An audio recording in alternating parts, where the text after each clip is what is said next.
Greetings in the name of the Most High Jah Rastafari. This is a girl Jen, Sister Jenny, Auntie Jenny. And if you want to get formal, it's Miss Jennifer Patrick. Another edition of we talk, we take unfiltered. People have started a little late tonight, but today's Friday night. We could lime a little bit, right? Plenty things to talk.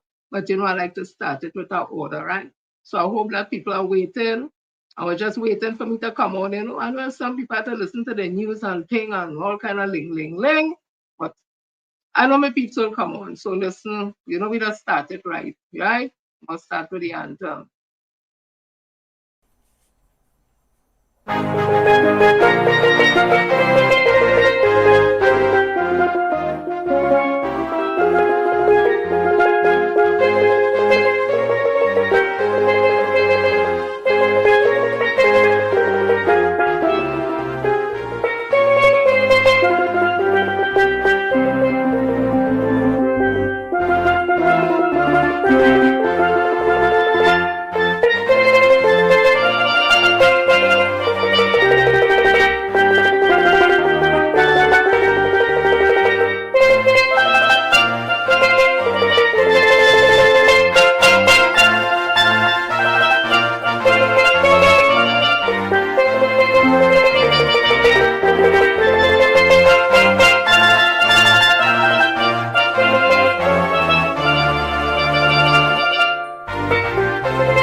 Followed by our national pledge.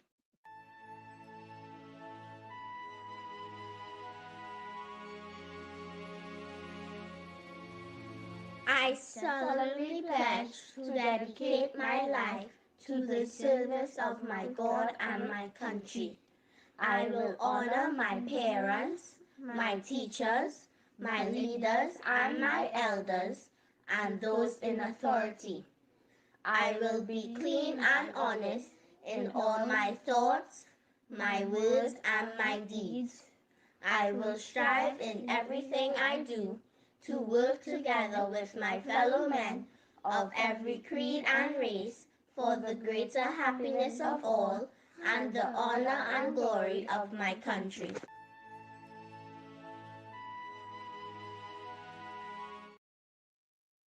So peeps, we just start, of course, with some history.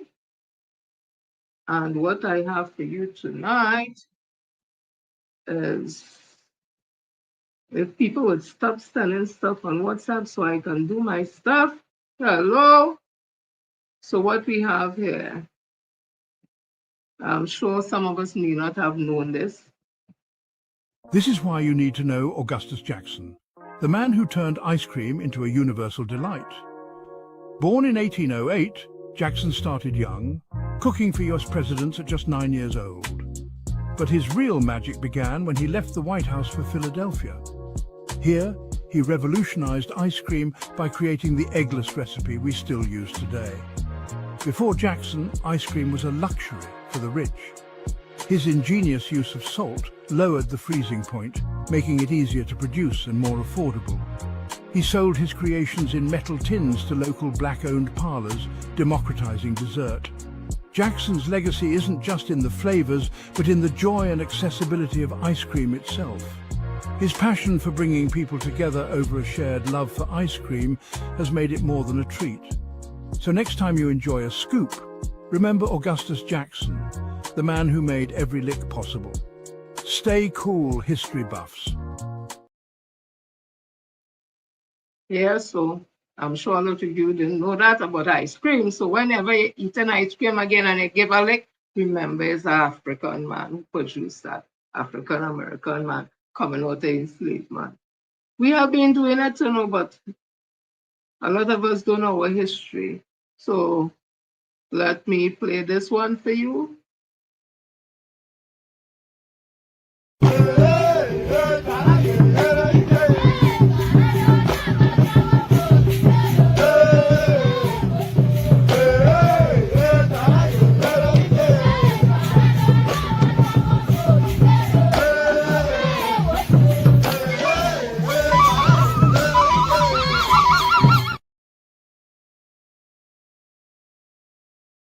Why I show that little clip is to show you that dance and our African tradition and dance, even though we in the Caribbean, we still have semblance of what is in Africa. Because I'm sure if you see African dance in Best Village and stuff, you would have seen people sometimes those type of costume.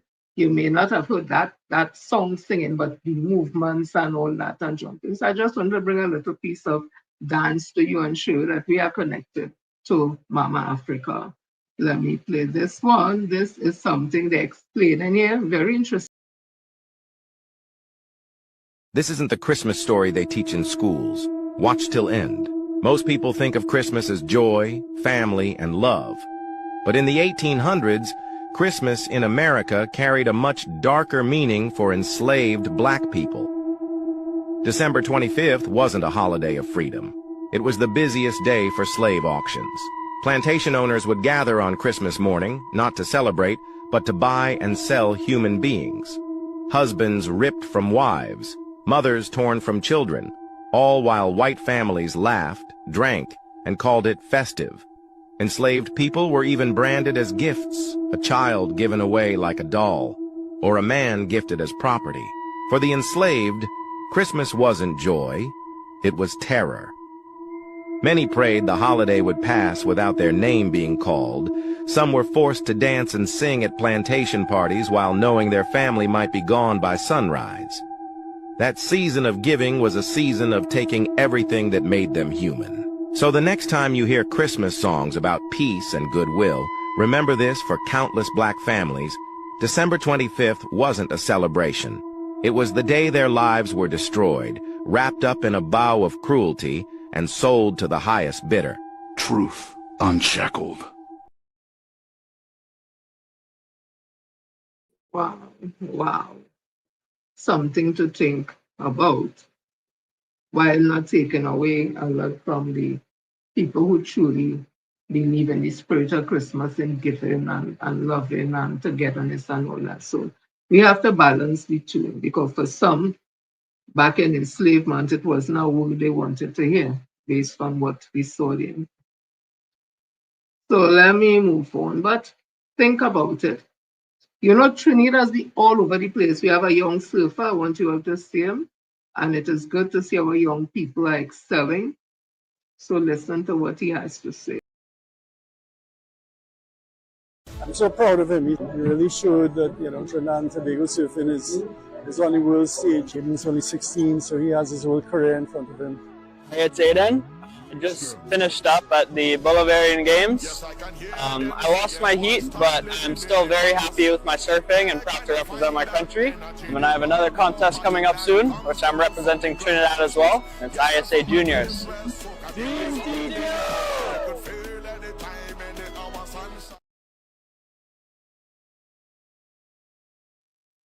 I don't really see the joy in surfing, but let me tell you, that is an American sport, Papa. And I just watch him in amazement because I can't even swim, so you can't get me to stand up on no surfing board to balance nothing. The sea don't have no branches must be on trees, on land. That is where I stay in, Papa. But good luck there to our young surfer, and I hope there are more people take part in that to show the Caribbean we can take part in anything. You'll remember the Jamaicans in bobsled, first time ever they took part in bobsled, everybody laughed, but they had a good showing. And then now we have our own bobsled team that is really doing well when those type of competition comes around. We like salt, we in everything. All different shades, all different ethnic group, but you know what? We are one people at the end of the day, cosmopolitan Trinidad and Tobago. Let us take that in the pipe and smoke it.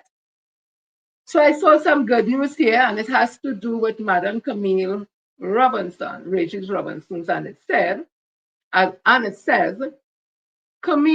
Madam Camille, to resume duties in January after medical procedure. It was from immediate release, 28th of November 2025. It says statement from Camille Robinson Regis, MP for Train City, Maloney, Port of Spain. I wish to sincerely thank the many constituents, colleagues, and well-wishers who have reached out over the past few months to inquire about my well-being. Your messages of support, prayers, and concern have been deeply appreciated. I recently went under a planned medical procedure that required a lot of recuperation. I wish to assure the public that the procedure was not serious and I am recovering well. During this time, I have remained in constant communication with key stakeholders across the constituency, as well as with the team at the Train City Maloney constituency office. Although I have been temporarily away, all constituency services have continued uninterrupted.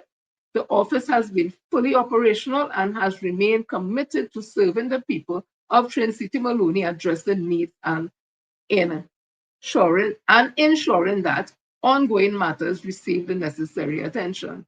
I expect to resume my full duties in January and look forward to re-engaging with constituents in person. Once again, I extend my heartfelt thanks for the outpouring of kindness and support.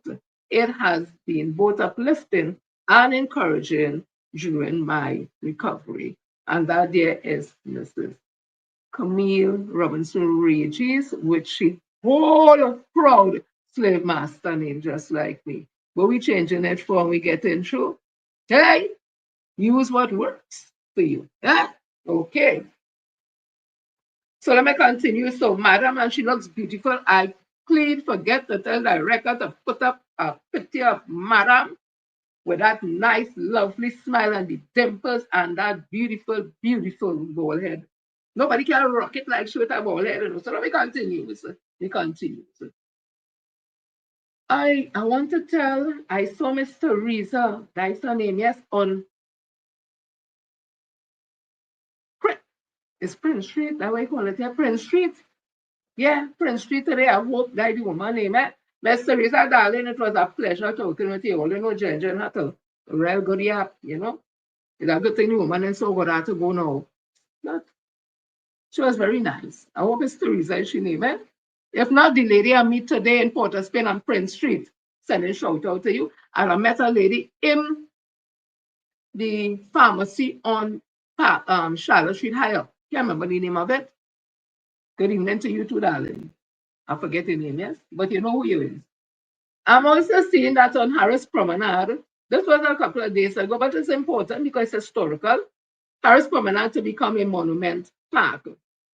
The first peoples of Moruga have formally staked their claim in their ancestral land, formerly known as Anarparima, with the unveiling of a towering golden statue of Amerindian chief Yatayane on the historical Harris Promenade, San Fernando, to the first peoples of Moruga. While I'm not a first people of Moruga, I am also first peoples of St. Vincent, Garifuna people. If I pronounce the chief name wrong, forgive me, Papa. The event on November the 18th coincided with the 37th anniversary of San Fernando achieving its city status. At the unveiling, San Fernando Mayor Robert Parris announced plans to transform the iconic promenade into a monument park, following the example of similar public spaces in Jamaica and Barbados. He said the new statue highlights the prominence and importance of the first peoples amongst the monuments already situated on the promenade. Grand Chief of the First Peoples of Moruga, Eric Lewis, expressed both pride and sorrow, noting that the recognition came more than 500 years after the displacement of his ancestors. It has taken over 500 years to have our rightful place marked by a monument, Lewis said. While he welcomed the mayor's welcome gesture, he lamented that the indigenous community remains marginalized. We are not welcome in society. I don't know if I'll go that far. We are ostracized and still sidelined. I don't know about the ostracizing. I think probably sidelined. Okay. But again, it's not me. And let me don't get into people's story. If that's how they feel, I can't get into the story and say that is not how it is. Right? That's how they feel. Still put on the back burner. I live it daily. Lewis said the site where the statue now stands is part of the ancestral territory, not limited to San Fernando Hills. He said European settlers met his people there and took away the land. Normal behavior. An emotional Grand Chief asked, how dare you forget and obliterate our ancestors contribution to our own lands. How dare you change our names and then protest when we ask for them back? Ooh. He sought to explain, you know what wiped us out? Our generosity, our hospitality, our love and compassion. That happened to us too, sir. That happened to the next Saturday family too, sir, the African community. Lifting our historical text, which records their history, he said, when the Europeans were hungry, we fed them. They had no homes and we sheltered them. They call us cannibals, but according to their own record, their own recorded history, they were the ones eating our ancestors on the ships. Oh my God. Drawing parallel with Chief Utayane, who once led 300 warriors in defense of their land, will always vow to continue fighting for recognition, not through violence, but through education and awareness. He called for monuments honoring indigenous leaders in every region and highlighted ongoing efforts to decentralize indigenous communities across Trinidad and Tobago and the Caribbean. We learn from each other. We share the language, the culture, the dance. Olaman Viliana Ramutar Singh, who brought greetings on behalf of San Fernando West MP Education Minister Dr. Michael Dowlard, said this monument is more than a stone, but a tribute to the people who walked this land long before us arrived. Hey, all you know that? Okay. I'm surprised. Stating she's a descendant of the indigenous people of the Andes and Venezuela, Ramutar Singh affirmed her party's commitment to ensuring that the history and culture of the First Peoples are taught with accuracy, respect, and prominence. She said San Fernando is a city of heritage and diversity, and it's fitting that the statue has found the space on the promenade as a reminder that unity today rests on the foundations they laid for centuries.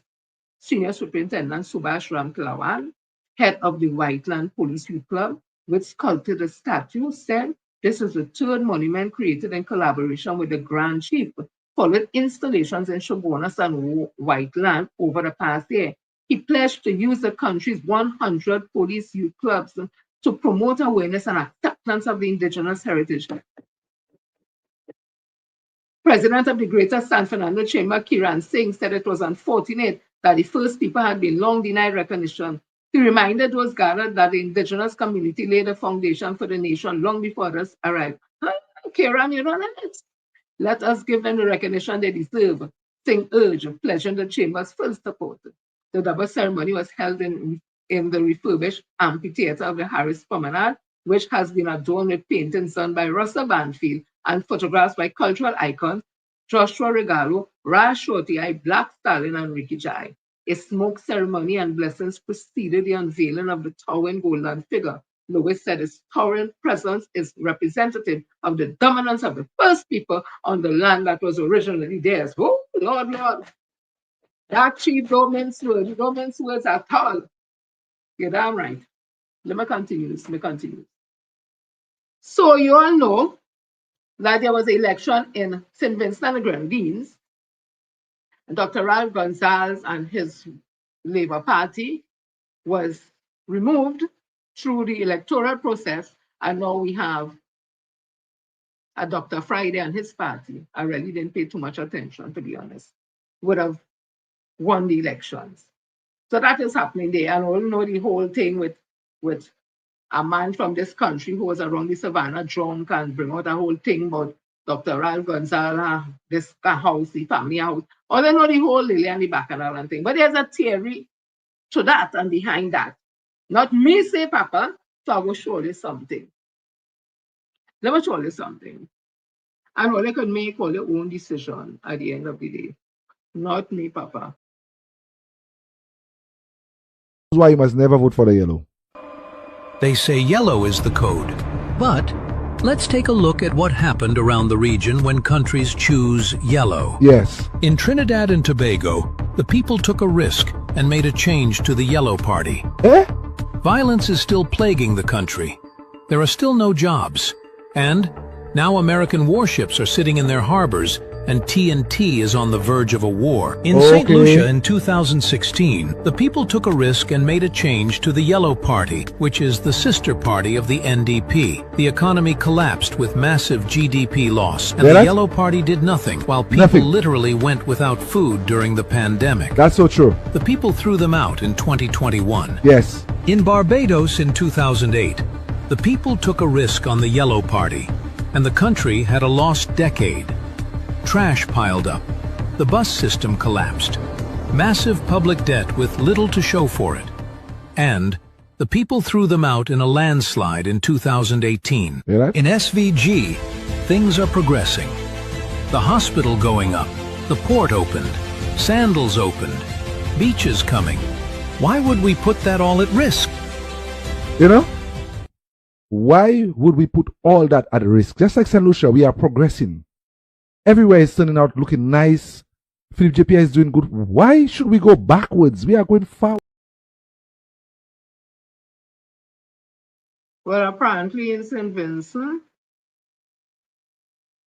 they matter know they know me living there. Huh? I don't know. But I hear, because I have family living there, that, listen, money was flowing like water, not me saying. And the young people were promised jobs, and this sound familiar? Money. 6 months' time, they go get this, and then things sound familiar. I just asking a question. So let's listen to this too. Not me saying, Papa, not me. We are going to take this voice now to the region and form a collective group of leaders of the oppositions and to make sure that the voices of the leader of the opposition in the Caribbean region is heard by the CDB, by the World Bank, and by CARICOM.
Connect the dots.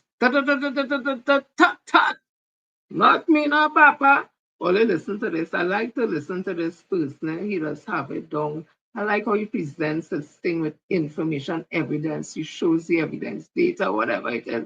So it's very, very believable. Only listen to this. Only think it's so.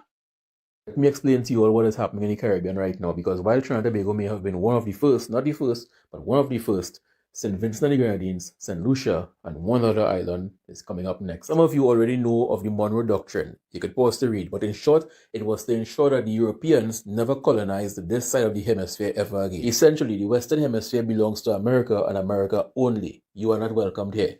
Now, to have a sphere of influence, you need to have total control, because the further away from your homeland it is the weaker your control gets. So influence don't like dissent. Now, luckily for us, unfortunately for America, Joe Biden and Obama didn't follow the Monroe Doctrine too closely. Now, it was there, but it wasn't there as strong. As a result of that, the Caribbean was left to its own divide. As long as we didn't directly threaten America's assets, we were good. But that was then. Now, under Trump and the Secretary of War, Marco Rubio, they are back with the Monroe Doctrine in full force. And remember, I just said, control doesn't like dissent. So to have a proper sphere of influence in any geographic region, you need all hands on deck. And one way that is done is by having puppet governments and puppet states who are loyal to you.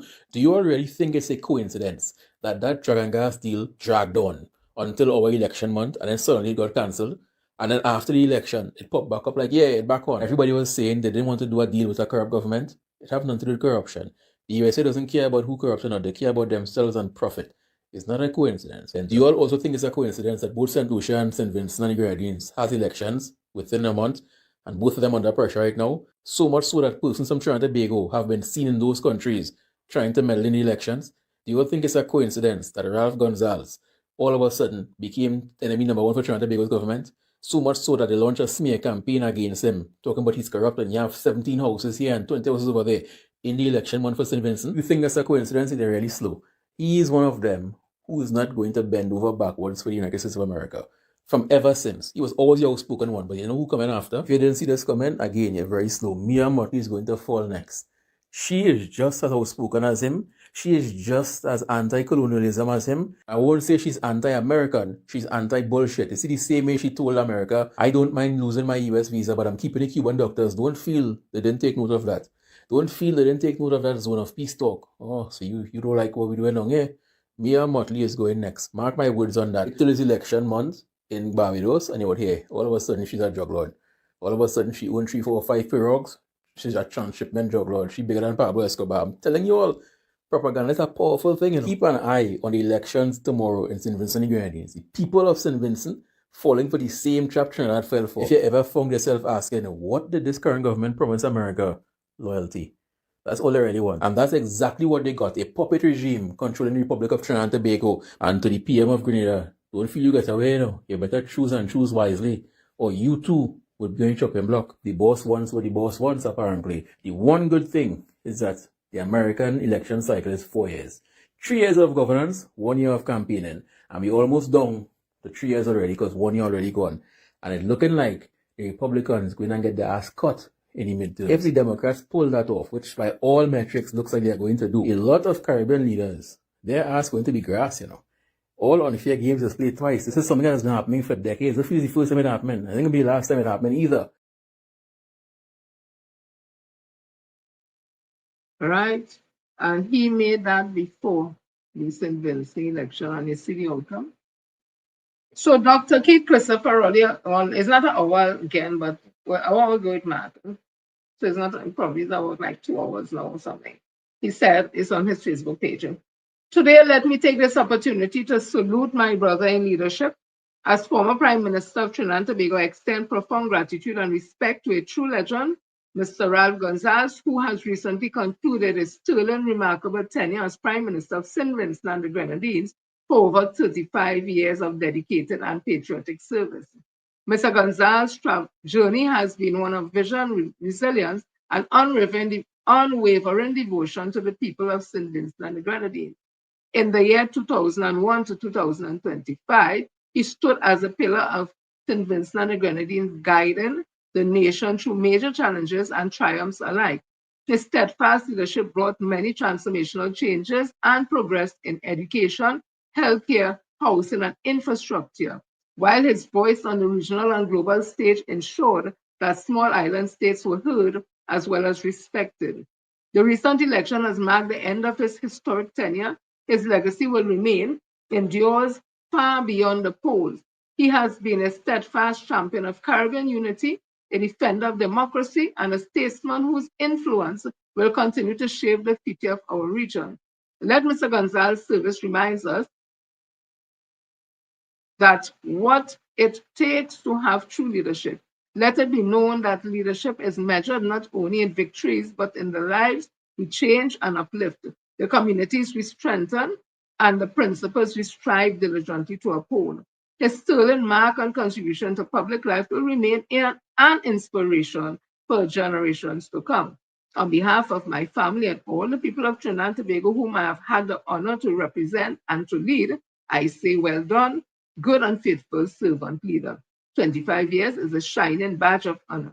I wish all Vincentian brothers and sisters the safe and progressive journey under new leadership.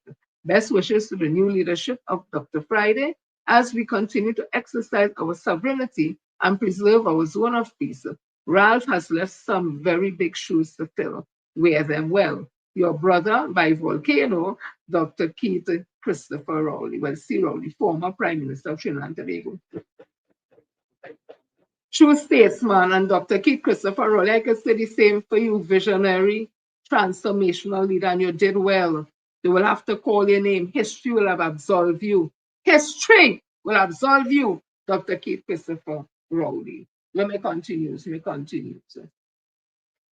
Who don't like it could bite it.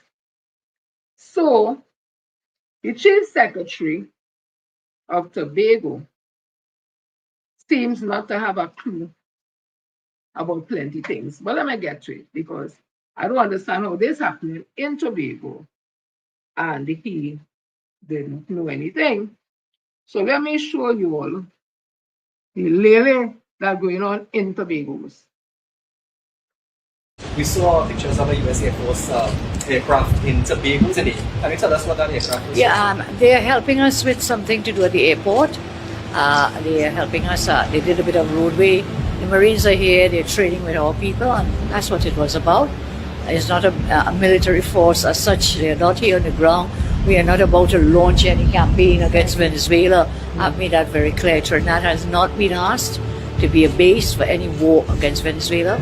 As I said to you, Venezuela was not mentioned yesterday. We were on the anti-trafficking, drug trafficking, gun running, human trafficking. Those are the issues we are very concerned about. The 250 Marines that were in Trinidad, they were gone on? I think they were supposed to leave yesterday, if I'm not mistaken. Yeah. Training still going on in terms of America and... Well, not today, if that's what you mean. No, I mean, are they still troops in Trinidad from America? To my knowledge, no. What about military assets, aircraft, vessels, anything in Trinidad and Tobago territory right now? Not to my knowledge, sir.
The Honorable Prime Minister says that the building road in Tobago. Watch this one.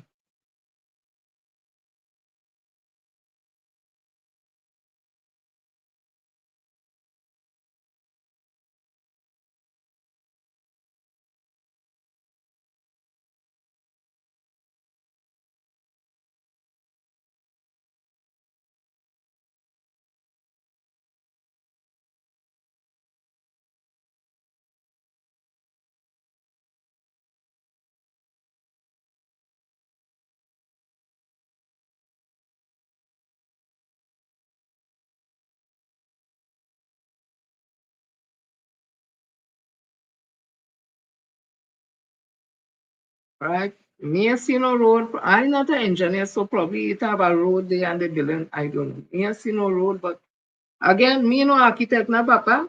So listen to the opposition MP Marvin Gonzalez. MP Gonzalez, we saw in under 24 hours, the Prime Minister would have said that she had no information that U.S. military personnel were in Trinidad and Tobago, only for her to flip-flop on that position and then indicate that they were installing a radar in Tobago apart from paving roadways. Could you just share with me the opposition's concerns, if any, based on what the Prime Minister has revealed? This demonstrates that the Prime Minister is a pathological liar. The Prime Minister has never been fought with this country on these matters involving the United States of America and Venezuela. The opposition has repeatedly called for the Prime Minister and the government to be forthright with the people of Trinidad and Tobago on these very important matters. And unfortunately, she has not. She has been, rather, she's the leader of the government that has not been forthright on this very matter. And her ministers who come to Parliament and they are asked critical questions on these very important matters constantly invoke standing orders of the parliament to not account to you, the citizens of Trinidad and Tobago. So they are obviously following in vain with the Prime Minister, and I am not surprised that she had to do an about turn, a flip-flop. She should be embarrassed. She should apologize to the people of Trinidad and Tobago for not being forthright and perhaps blatantly lying to the population on this very important matter. Today, I am being told that the people of Tobago are very traumatized by these developments, and you would have seen a news release from the THA where the Chief Secretary has confirmed that he has not been contacted with on this very important issue. So it tells you where we are in the state of governance in Trinidad and Tobago. And the people of Trinidad and Tobago should be very concerned that you have a head of government, a head of cabinet, none other than the Prime Minister of Trinidad and Tobago, not being prepared to speak to you on these very important matters. What sort of questions do you have for the government and the Prime Minister? Because we heard the United States President saying that land operations are to occur soon in Venezuela, and of course concerns relating to that as well. The Prime Minister should do as we have been asking her to do, to communicate with the citizens of Trinidad and Tobago. That is all we are asking her. Be transparent. We are seeing the visiting of high military officials from the United States. She should communicate with the people of Trinidad and Tobago. Opposition leader, if you could. Right, nice. Opposition member of Parliament, Marvin Gonzalez. Everybody talking about what's going on in Tobago. Listen to this. That's now. Trinidad and Tobago, and the world by extension, wherever this video reaches you. Today is the 28th of November 2025. Prime Minister admits to U.S. military in Tobago assist with radar and surveillance upgrades.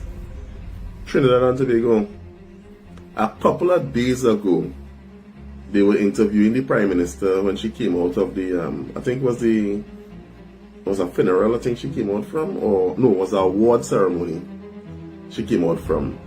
And they asked her, is the U.S. military still around Trinidad and Tobago? And she said, not to her knowing. She think they would have gone back together with all the U.S. troops and everything, and they gone. They asked her what it is they was doing. She said that they was assisting with the runway, and they was training with the Trinidad and Tobago Defense Force, and they had some type of operation training and thing. That is what she said. So she said she don't know if they gone back, but she think they gone back. Now look at this. Prime Minister admits U.S. military in Tobago assisting with radar surveillance upgrades. Or I hear the officer, the soldier who took the picture, he on suspension. Okay. You see, I'll be saying this to say, remember I tell you about the bird called the southern lapwing? It is take you from, lead you down a road to distract you away from the eggs. This is what this regime does do. In order for you to find the truth, when they tell you something, look in the opposite direction. If they tell you yes, is no. If they tell you they don't know, they damn well know. So understand the traits of this UNC-led regime. They do not tell you the truth, not for what. They don't. They will always tell you the opposite. So for you to find the truth, just flip it and you would understand. From the time she told the news reporter she doesn't know, I say she know. From the time they say they're not going to do something, it's because they're going to do it. And if you check the trend along the years of how the UNC used to operate, in 2010 to 2015, they always tell you the opposite and they never tell you the truth. And that is why we just be confused. Well, not me. I be confused because I understand how they operate. So as long as you can figure out the path that they take, you would never be confused because they are blatant.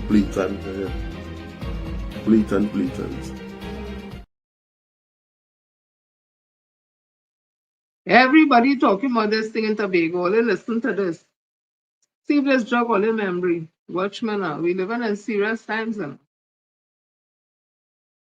The government of Trinidad and Tobago has a lot of questions to answer to the people of Trinidad and Tobago because we are at risk. We are at grave risk. And it's not even that, it's not even that. What protection do we have from a cyber attack? Who's going to protect us? Is it that we have now lain down prostrate in front of somebody and say, we surrender to you, protect us from all evil? That is our foreign policy? That America will protect us from all these possibilities? Do we, as a government, as a people, genuinely believe that those platforms out there, that the Americans will remain there with their submarine and their aircraft carrier and their planes and their helicopters to protect us from Venezuela for the next month, the next year? Because these things have a way of going on for years. Because when I went to the UN, when regime change had 8 days to go, that was 2018. Takes years. Governments come and governments go in America and in Trinidad and Tobago.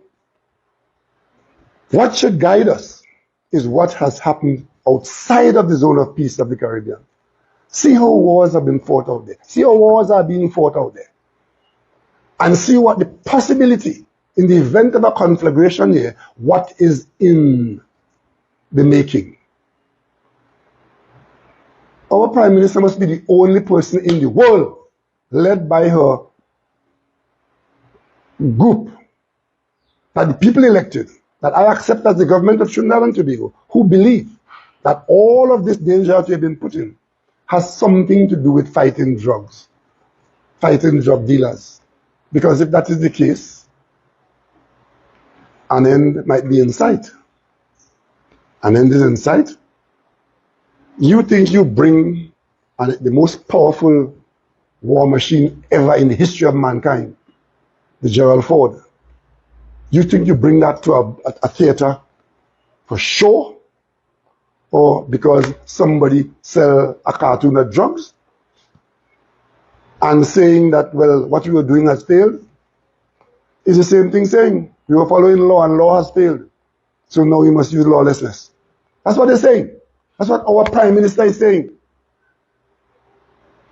They have said that what we were doing before, they're trying to give you the impression that it is something that they have done, that something that's happening, where we have American servicemen in Trinidad and Tobago training with our. That has always been in place. Always been in place. As a matter of fact, Southcom, which is the United States headquarters for military action and activity in the Southern Hemisphere, is based in Miami. We have an officer stationed there. We change people there all the time. The training, the polygraphing, the sharing of information between the SSA, and we have that in place. You may recall one of the largest drug hauls happened off the coast of Portugal a few years ago. The shipment was loaded here in Carenage. And Trinidad and Tobago authorities, we, in conjunction with our European partners in the United States, we watched it all the way across the Atlantic in the international ocean until it got into the territorial waters of a European nation, and the ship was arrested there and the traffickers were arrested out there. The US Coast Guard, in collaboration with Caribbean nations, Coast Guard and other military, we share information with the Dutch, the French, the Germans, and the Canadians and the Americans. We are all in this together, fighting those who will poison our population. It was never a question of who have more might, declare war on who they believe they don't like. It was never that. Trinidad and Tobago has sold its pig in a bad market. And right now, we are just hoping for the best. And today, I call on the Prime Minister of Trinidad and Tobago to come before the country, tell us what you have done, tell us what you have agreed to, tell us why you have abandoned what has worked, and tell us what protection you have in place for the people of Trinidad and Tobago in the event that there is physical confrontation between Venezuela and the United States. And as a citizen I'm a lifelong member of the PNM, a party formed by Eric Williams in Trinidad and Tobago. I take the position that we are friends of all and satellite of none.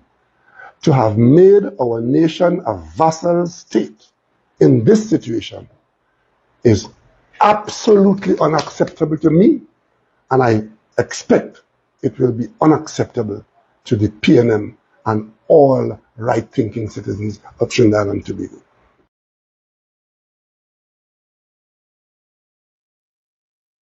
So that is Dr. Rowley there when he did his interview about a week or so ago. Listen to my member of parliament, MP Stuart Young, SC, with his concerns. So Venezuela and the United States are embroiled in tensions. We saw that Donald Trump is saying that land operations are imminent.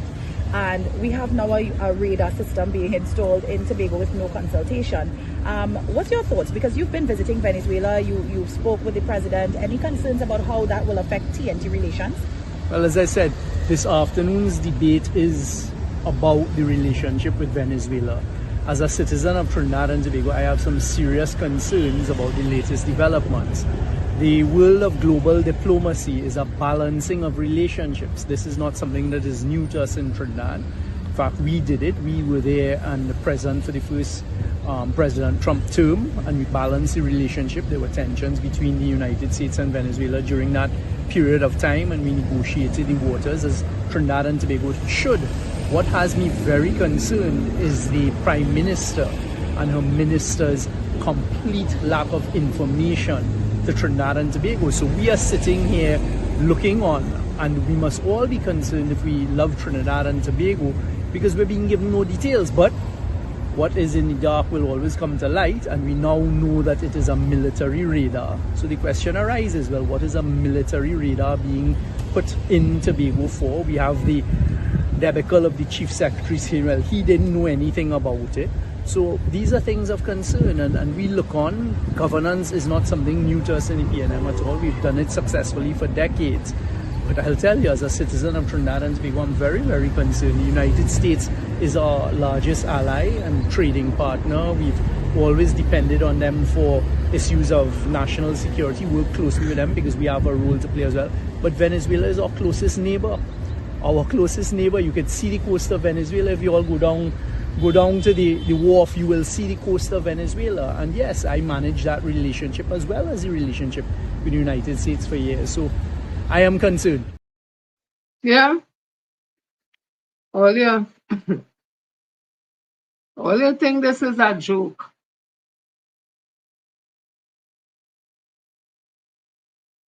This is what Sally Chavez Augustine had to say. Elizabeth Gonzalez article. This was, well, it's not 20 hours again, but 20 hours ago. Chief Secretary Fally Augustine is now relying on the Prime Minister for the explanation behind this week's unannounced U.S. military landing in Tobago a day after saying he knew nothing about it. But he still maintains he does not support any foreign installation on the island, and his position has now led to calls by the PNM Tobago Council to unite.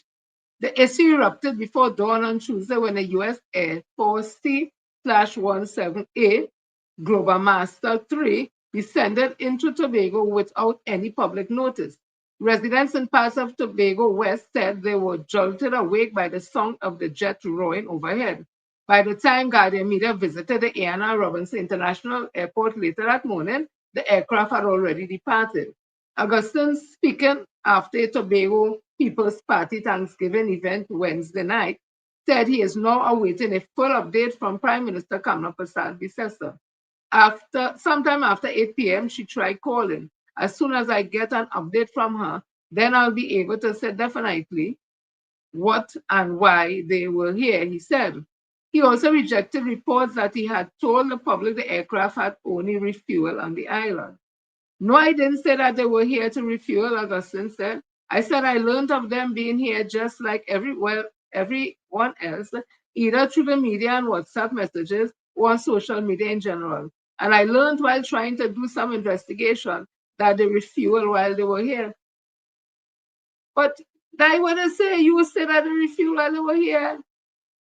But Augustine was firm on what he would not support. I do not support any kind of installation in Tobago that draws us into whatever is happening between the US and Venezuela, he said. Pasabi said on Wednesday, after said, Pasabi said on Wednesday, that's how they have it, after the aircraft was spotted, had said his presence was tied to activities taking place at the airport. They were helping us with something to do at the airport, she said, adding that the US Marines were training with our people and stressing that the visit was not linked to any regional military escalation. Airport workers, however, said they were made to believe T-17 delivered an underground tank needed to complete a gas line that was not installed during the terminal redevelopment. The situation intensified after Guardian Media discovered a camouflage military unit concealed behind razor wire and a tall perimeter fence inside a secure construction zone at the airport. The equipment closely matches the external design of the U.S. Marine Corps AN/TPS/80 ground/air task/oriented radar G/ATOR, a mobile radar used for air surveillance, drone detection, counter-fire tracking, and ground movement monitoring. The concerns deepened overnight after the reports began to circulate of a second U.S. military aircraft, a Lockheed Martin T/130 Super Hercules/detector descended into Tobago around midnight. However, this was not confirmed by an official yesterday in Tobago. And that day is falling. I realized nobody told me. You live on an island where it have about 20,000, 60,000 people. Tobago is a very close-knit society. But if it is somebody with somebody, man or PNM, there's something you would know. Something as that way aircraft in your space, airspace in Tobago. Them big jumbo looking thing and Fali Shavas Augustine, you say you don't know? Well, you ain't worthy. Paper people that used to wipe the bank. You hear what I'm telling you? Me saying so. Let me move you off this blasted stage. Let me put back myself up on the thing, yes? Damn liar. Like my opinion. Liar. From the time you join with Watson Juke, I tell people you worse than Watson Juke. Let me move on here. Tobago, only vote for that. That's all they vote for. And wait, is it a Christian thing? Is a Assembly Adventist thing asking? I have nothing against nobody and the religious practices because Rastafarian and me and business who have nothing against me and whatever. But at the same time, he's not a good Assembly Adventist boy. Lying so to the people at Tobago and doing them kind of thing, or they're comfortable with that. Look, me you know that, Papa. You know. Let me move on, Papa. Tobago, I always look at Oli as being very politically astute, more than Trinidad. I kind of rethinking that now somehow. I kind of really rethinking it. I'm rethinking that. I used to say that Oli on top of things when it comes to politics. I'm rethinking it. I love Oli, you know, Oli my brother and sister, but I'm rethinking that, Papa. So I remember the Honorable Minister of Homeland Defense wrote to the U.S. Embassy to ask them to help supporting in revocation of people and their visas in this country, right? So this was November the 26th in the Express.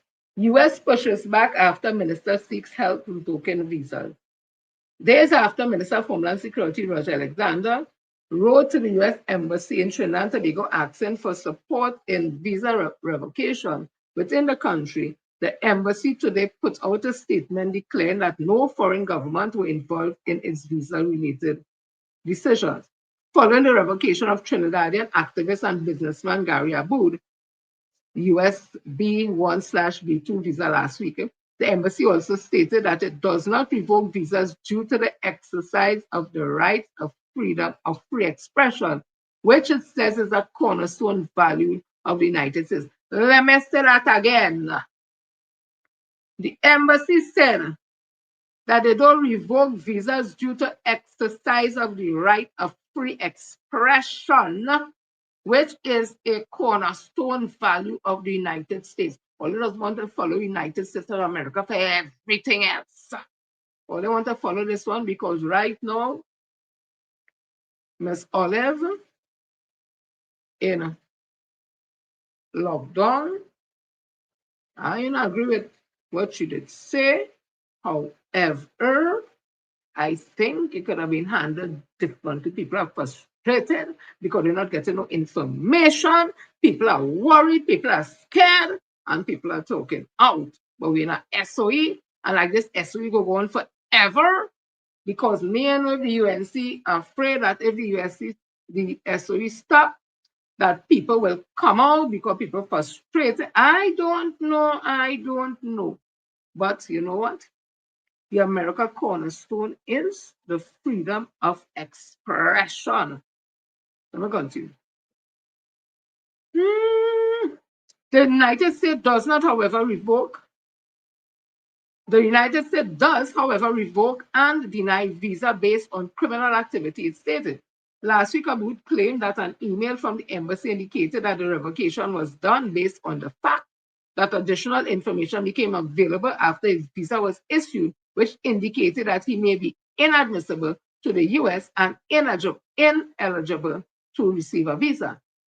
Aboud has long been a vocal critic of numerous boat strikes carried out by the US military within the region since September the 2nd.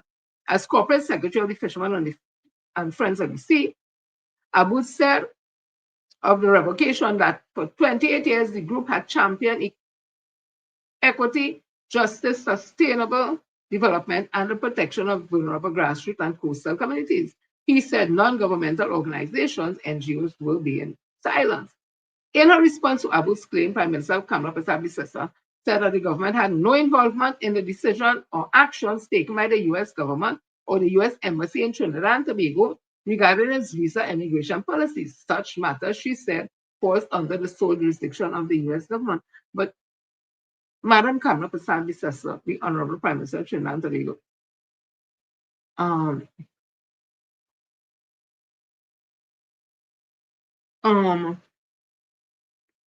didn't your Minister of Homeland Security wrote to the U.S. Embassy to help Trinidad revoke people visa? Is that not getting involved in America business?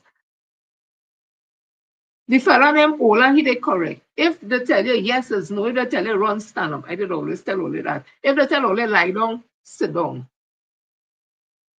Look, me reading no more. I reading on because you see me, my stomach sensitive. I have a delicate stomach. I'm not able. Let me continue, yes. Hey! Let me continue. So, after all that is said and done,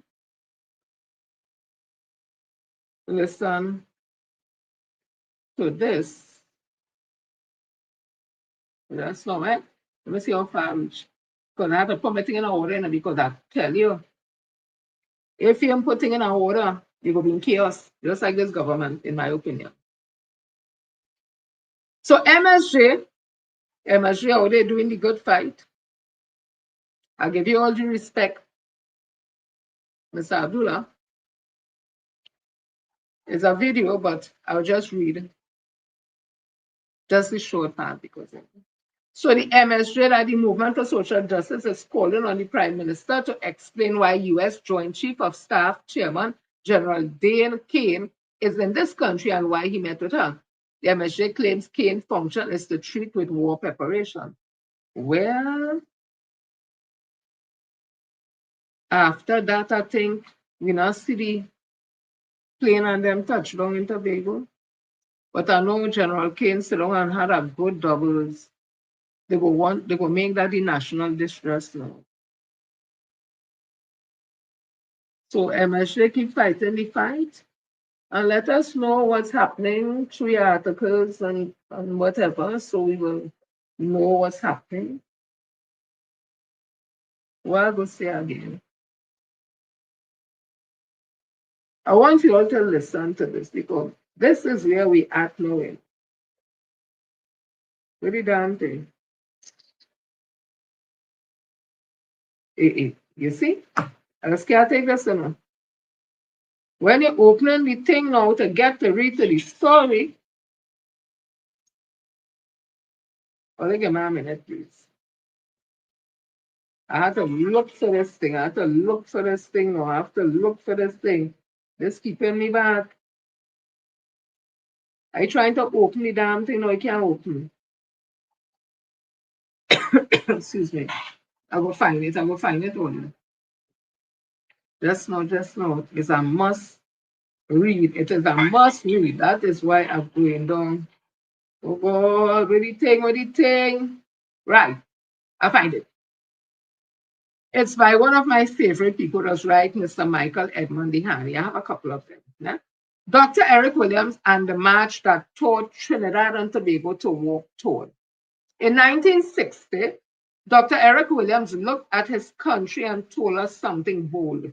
He said the land at Chaguaramas was ours and it was time to reclaim it. He didn't whisper it. He said it plainly with that mix of calm and steel that made people straighten up without even realizing it. And when he called for the march, the country moved. People left their homes, tightened their shoelaces, and walked behind a leader who believed in them before they fully believe in themselves.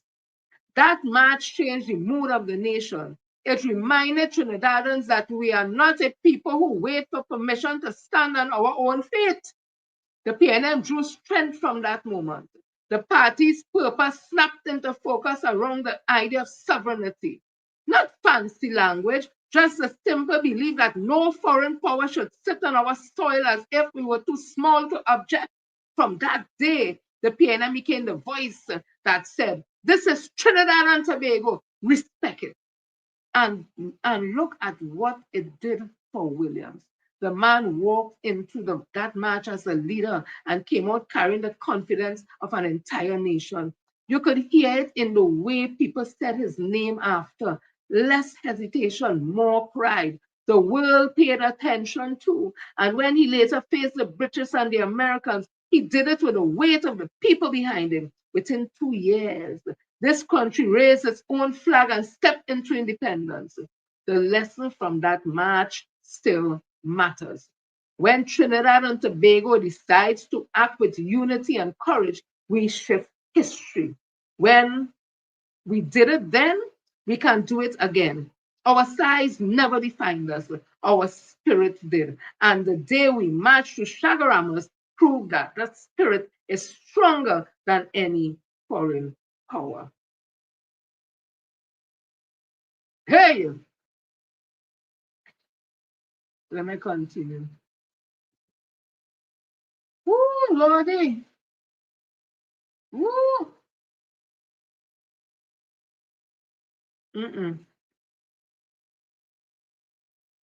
Let me read to all you a little about military assets. But before that, let me read. Resisted by Grenada, raiders spotted in Tobago as 4 U.S. aircraft flies in. And this is a story in the Trinidad Express. It's more than 8 hours now. Let me see what they're saying here. November the 20th, 2025.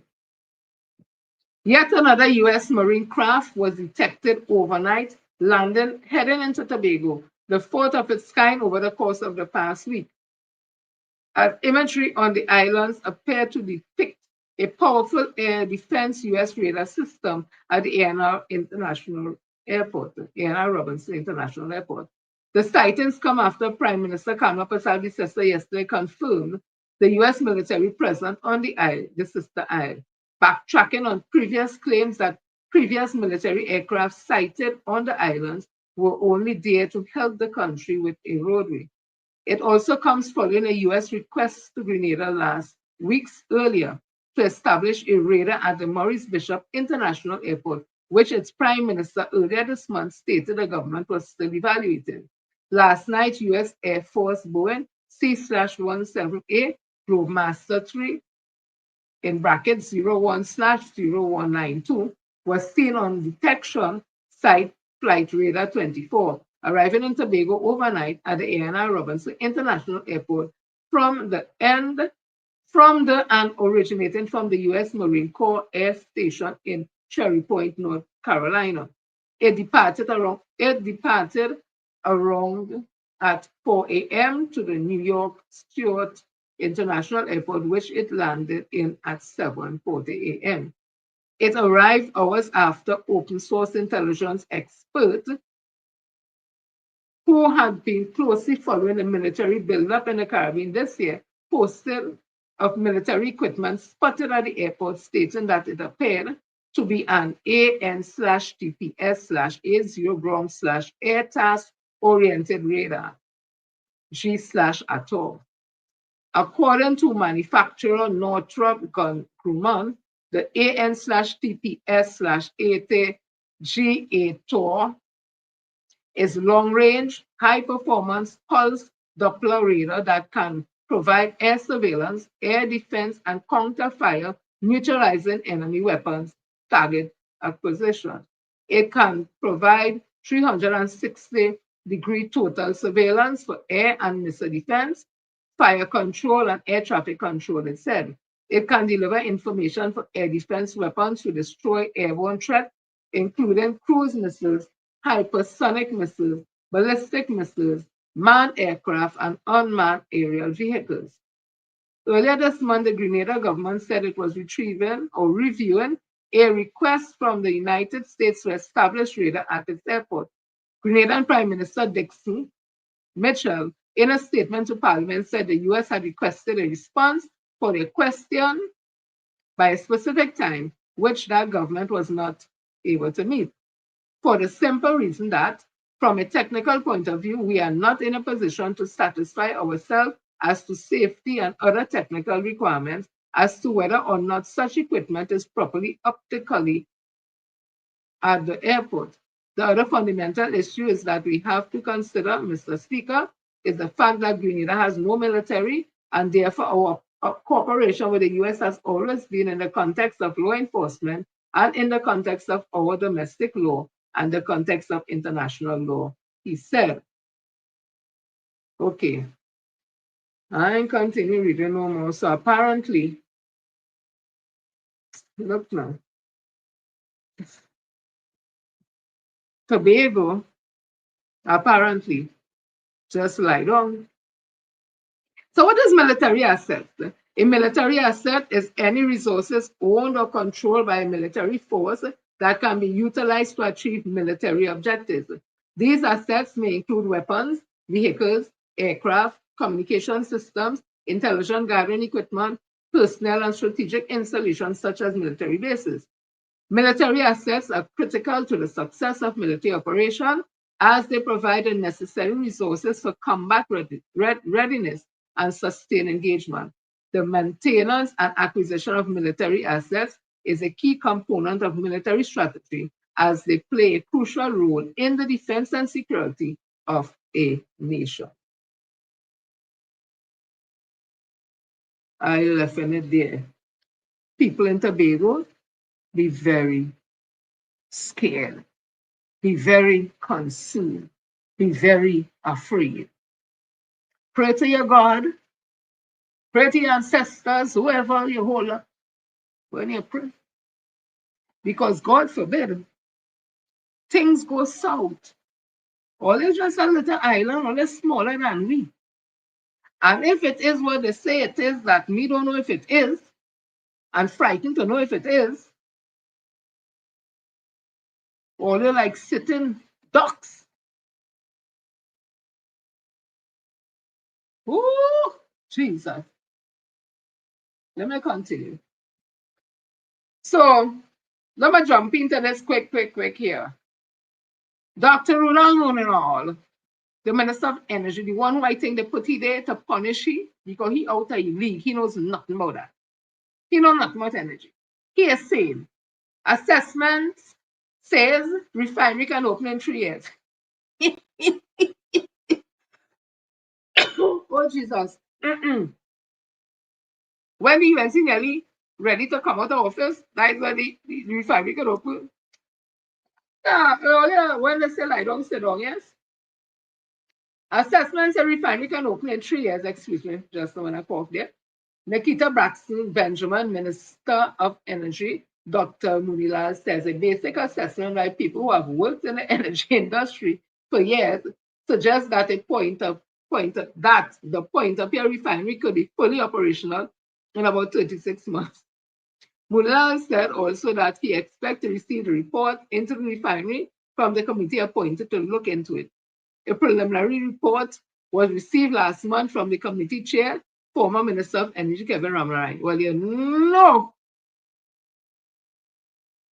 that's incredible, in my opinion, because he was the worst Minister of Energy we had. And there's evidence to show that. It might be subjective because of XYZ, but no. Putting in a deal with Japan for over $9 million US, it ain't come true, and we nearly had to go to the IMF to pay. It wasn't for Minister Spiotong at the time and Dr. K. Christopher Rowley, who went out to Japan to tell the Japan, hey, you can't get all the money one time, let me work out something. And because of that, Kevin Ramarai do that. Kevin Ramarai stand up, the camera person says to the Prime Minister and shake up a bottle with dirty water. I mean, if they went and dig it in a toilet or a test pit and dig it and say, oh, they found oil. No, man, let me continue here quickly. The refinery was shut down in 2018 by the previous administration, and the present government earlier this year set up a 12-member committee to check into the feasibility and cost of resuming the refinery operation. Speaking at his constituency office in Deva yesterday, Munilal said that I expect that by the end of November, which we are approaching now, at least within the first couple of days in December, we will be in a position to receive the report from the startup committee on the Grakara refinery. We anticipate that that report will be comprehensive and it will give us an important map as to how we move forward given what they intend to submit. Munilal said that a terms of reference was included and there is expected to be technical assessment. We expect to have some type of financial and commercial discussion on the way forward for the refinery. We have committed ourselves that, and that is exciting, possibly now that we come to the end of the year. We don't really know more in this, because when they had the big revitalization thing at the Prime Minister resident, and they say to our investors, real investors, whatever. Now we hear the chairman of First Citizen Bank, who is also the chairman on what do you call the thing who does build UDCOT, I think UDCOT, saying that First Citizen Bank will fund the revitalization plan in billions of dollars or something. So, in fact, if they say run, sit down, let me continue. So the resignation continues. Mutu gone. Who is Mutu? Mutu gone. You remember the some bacchanal that First Citizen and Republic Bank get some kind of downgrade from the IMF, something and something. I'm not into finances, people. Let me alone, right? With the damn thing going on. Yes. With it, AA. Just so. Mutu resigned. Let me open again this before the Mutu story. Right. November the 25th, Daily Express. I read the whole thing, eh? Republic Financial Holdings Limited, RFHL, has confirmed that Senior Counsel Jason Mutu resigned from its board of directors effective November the 21st. The Sunday Express Business exclusively reported Mutu departure as part of a broader shake-up in RFHL board composition. They're going to put their friends and family. That is my opinion. And I'm entitled to have one. Me reading this whole thing, Mutu gone. So expect to see Director Christy Thompson is also expected to step down. Oh God, who again? His resignation, Mutu resignation, come as Chairman Vincent Pereira prepares to retire. Oh God, that's 2, 3. Who again? Reliable sources have additionally indicated that Director Robert Riley has tendered his resignation. 4. Let me see who again. According to a shareholder proposal submitted under Section 16A and 117.2 of the Companies Act, Dr. Patricia Mohammed, Rayon Karim, Dr. Sandra Supram and Gregory Amore have been nominated to elected to the board. Right! Look, I go on here, Papa. Everybody gone. Everybody who credible gone. Because when them people they went Mutu and them, they Iranian Bacchanal in Republic Bank holdings and whatever. They're gone.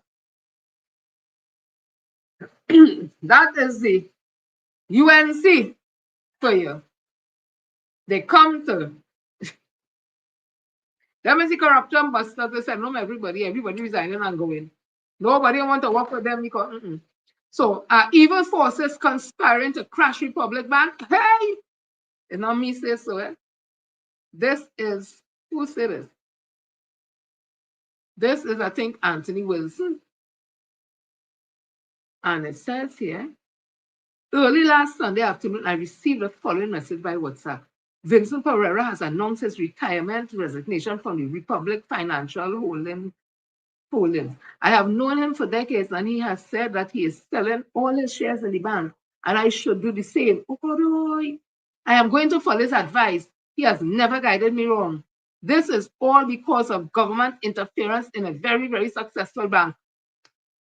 I went and take out my money too. Not me. Something is something. I remember not Eastern Hindu Credit Union. When I was there, I went there. I was a customer there and thing. And a day I went there and think, I see they have on a big fan instead of the air conditioning. What going on here? One of the yields and them tell me. She said, shh. I said, I said, right, okay. I started to pull out my money from that day, 400, 500. Sometimes when I go, they still have to wait until the person paying the loan thing. I stand up right there waiting. Sometimes I get in dollars. I get in 25 cents. I take all. I pull out my money. I tell people, I say, go and take out all the money out of him. Something ain't looking right. They take me on. Bam! They say, Jenny, you're not easy. Me and money, I like legal money and I like my money. So let me continue.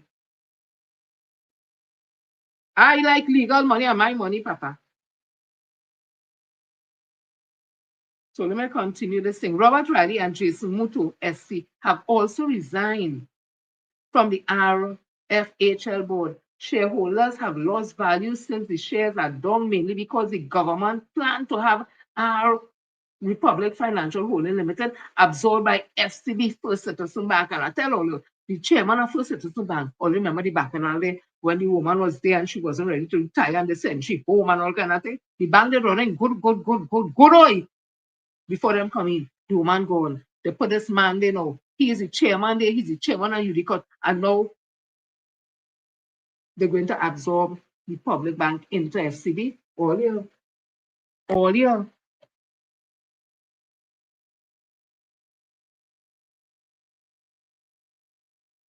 Let me read that again. Robert Riley and Jason Mutu SC have also resigned from the RFHL board. Shareholders have lost value since the shares are down, mainly because the government planned to have the Republic RFHL absorbed by FCB, that is First Citizen Bank, that is the government bank. Take Mr. Pereira's advice, investors. I know some powerful investors have already started pulling out. Me and a powerful investor, no investor I pulling out. No, I have no shares. Whoever little money I have, I'm pulling it out. I sent that message to Mr. Pereira, asking him whether it was fake news or if someone had breached his confidence. Mr. Pereira read my message, but he did not respond. Here's something in that. I received a WhatsApp from somebody who asked me simply, is that true? Following my initial response to that person on Sunday afternoon, oh God, this feeling like a spy novel. I feel like I'm some kind of movie thing. What's going on here? There is some truth in it. As I reported on Saturday, Mr. Pereira is 70 years old. Mr. Pereira just had enough of them. He said, you see me, I go, I'm not with this foolishness. You see that? Let me go run my blood to water. I'm 70 years old. Let me go home with my grandchildren and my wife. Okay, sorry. I was just adding more things. As I reported on Saturday, Mr. Pereira is 70 years old, which I am told is the retirement age for RFHL director. Mr. Pereira owns 14,991 shares in his own name worth $1.54 million. Oh, Mr. Pereira, you somebody to know, boy. That is less than 0.01% of RFHL assured capital share. I do not, that's how it right there, consider a shareholder vote in its majority stake in a public company to enable a majority of directors to be interfered in that company. I was told that 2 more directors are going to resign from the board shortly. Well, I called the name.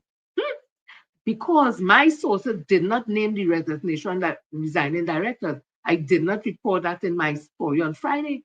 I doubt that the government plans to have RFHL absorbed by FCB. I do not think the central bank, even under Mr. Hawaii, will allow that. I also do not think some powerful investors have already started pulling out of the RFHL. From recollection, there has only been one large transaction in the RFHL shares since April 20, 2025. These are the main takeaway points from this message. 1, Mr. Pereira has announced his retirement as the chairman of RFHL. 2, I do not know Vincent Pereira personally. I may have met him once or twice during my 35 years as a journalist, but I know people who know Mr. Pereira well and who have attested to his probity, intelligence, and integrity. On reflection, I'm absolutely certain that Mr. Pereira didn't tell anyone, and that includes his wife, his sibling, his best friend from primary school, his dog, that he's selling all his shares in the bank, and that the writer should also sell all his shares too. I am certain that Mr. Pereira did not tell anyone he's selling his shares, because to have done so, it is illegal and could result in him paying millions of dollars in fines and spending the rest of his life in prison. Look, Olia, me able, I don't know more. You see, this story, it had too much lily and bacchanal. Me, I know if it's true, and I don't feel I want to know now. All I know, me, I have no shares in the bank there, so me poor. Me poor, me have no money there. What I see,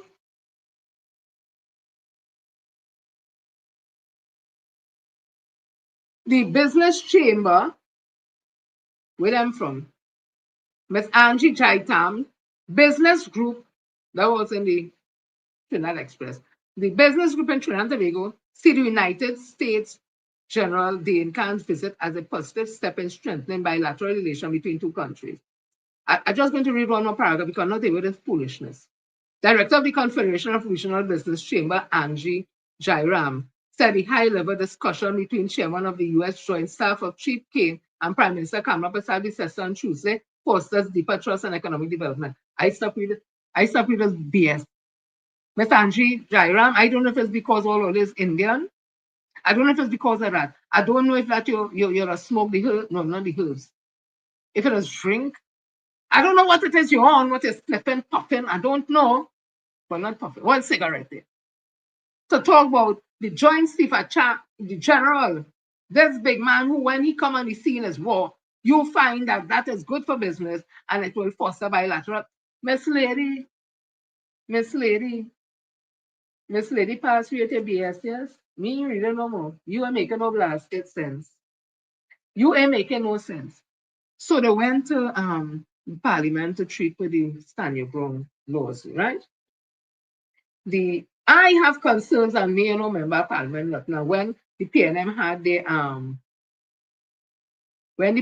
had their stand your ground consultation, I stood up and I said, when you look at the research in the countries or the states in America that has the stand your ground laws, they are researched on my independent research places and stuff. It shows that stand your ground law is very disproportional when it comes to people of color, African people, African descent, that they are the ones mostly killed by that stand your ground laws, innocently sometimes, most of the times, and that if it's reversed and they would stand their ground to protect themselves and it's a white person who would have gotten killed, they just make jail, the white person does get off. But if it's white person shoot the black person, the white person does get off. Whereas a black person in that situation, they can jail. So it is very disproportionate and it has increased gun violence, it has increased gun homicide, and crime hasn't gone along in those states that have that standing ground. And in this standing ground laws, I understand, listening to the Parliament, that what UNC was going around in the constituencies and telling the constituents to buy into standing ground It's not the same thing they bring to the parliament to be debated on, because inside of that, it shows that if you stand your ground in a situation and person killed, you're going to be arrested for murder, and then you have to go to court. They have to source lawyer, everything, and go to court. And the court has several areas they have to look at to see whether or not you would have passed the threshold to say it was self-defense. Then it have areas when they talk about property, your car, you just say that and whatever. And my MP, Stuart Young, would have, SC would have mentioned something. In fact, in places like Harp Place and Shafford Court, Shafford Court, and in Belmont, in the St. Francois around there, Slow Valley Road and stuff, that have like plannings like, how do you define your personal space? Something to that effect. Now, how you define that? How you define your property? Those things are very unclear. So based on that and other things, of course, they would have, and of course, the racial factor in it. Let us don't be wrong, because I heard a pundit in this country who said that Urban Youth from the East West Corridor, we know he need black, had targeting Indians in Aranguez Town environs. So imagine, and then he did something recently, I didn't bother to read it because this man song very, very racist. He songs very, very racist, and I'm concerned what he may teach in his devotees, because Hinduism is not about that. I don't know what them studying, what them teaching. Certainly not that kind of hate and that kind of vitriol and that kind of racism, right? There might be class with it. Anyway, yeah, imagine he getting a gun, and he devotees getting a gun, and he hide them up to already think that is African people who targeting them. If them see an African person in the community, they'll just shoot them down. And then the Minister of Security, whoever he is, the Honorable Wayne Sturge, had told them you could shoot people in the back when they're running away. Get them before they get you. No, the law they bring, the legislation they bring to be passed in the parliament, if they had that, it's safe. You shoot somebody and you think stand the ground self-defense, you have to go to court before a judge to prove that.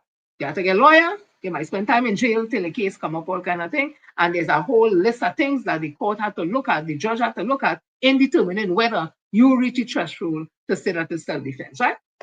So this is a little of what MP Stuart Young would have said in Parliament. And I'd like to put on record, because I'm sure there may be some on the other side who this may have passed over, and not because of their own fault, but because they're obviously being misled by those who should know better. Population of Trinidad and Tobago, there's nothing in this bill, if you as a homeowner shoot and kill someone who has entered your premises, there's nothing in this bill that prevents you from being charged for murder. There is nothing in this bill, Mr. Speaker, that prevents that legitimate homeowner with a firearm or using a weapon, a knife, a baseball bat, whatever it is, to defend your own family in your home from going to trial in the criminal courts, being arrested, charged, and then having to face a trial, because all the defenses they say this bill provides, you have to now go into court and convince a judge and a jury that it applies to you. So don't fool the population that there's this piece of legislation that now allows you as a homeowner to take another life of a criminal or criminals in your home, and you do not run the risk of being charged and being before the criminal courts and having to go through all of the trials, tribulations, and trauma of a criminal trial and defending your good name after having defended your family in traumatic circumstances. Because you see, the population has been sold and they've been told that this bill somehow miraculously extracts one from that. So the Attorney General, the Honorable John Jeremy, I think the word they use is for a pilot the bill for them to debate on. I think that's how it goes. I'm not a parliamentarian, people, and I haven't really studied the protocols of the parliament and stuff, right? So he bring the bill, the legislation for them to think on. Once and a big talk he does have, You remember when he tell them, I come in for you and you and you and you. Once in a big talk, he does get people but telling people, well, sit down, little boy, go and take your man or whatever. All kind of talk. Listen to this now. He come to bring the bill for people to get gun. For people to get gun so that they can defend themselves. So he say, right? So they say, right? Listen to this. In 2020, Guardian, former AG robbed at Belandro Beach House. Former Attorney General John Jeremy was held up at gunpoint and robbed during an invasion at his beach house in Belandro over the weekend. According to a police report, about 11 a.m. on Saturday, a gunman entered Jeremy's premises at Toko Road, Rampanalgas village and pointed a gun at him, forcing him to comply with the instructions given. Jeremy told police the gunman robbed him of his iPhone, his licensed firearm with ammunition, and $7,000 in cash. People, I'm going to read it again.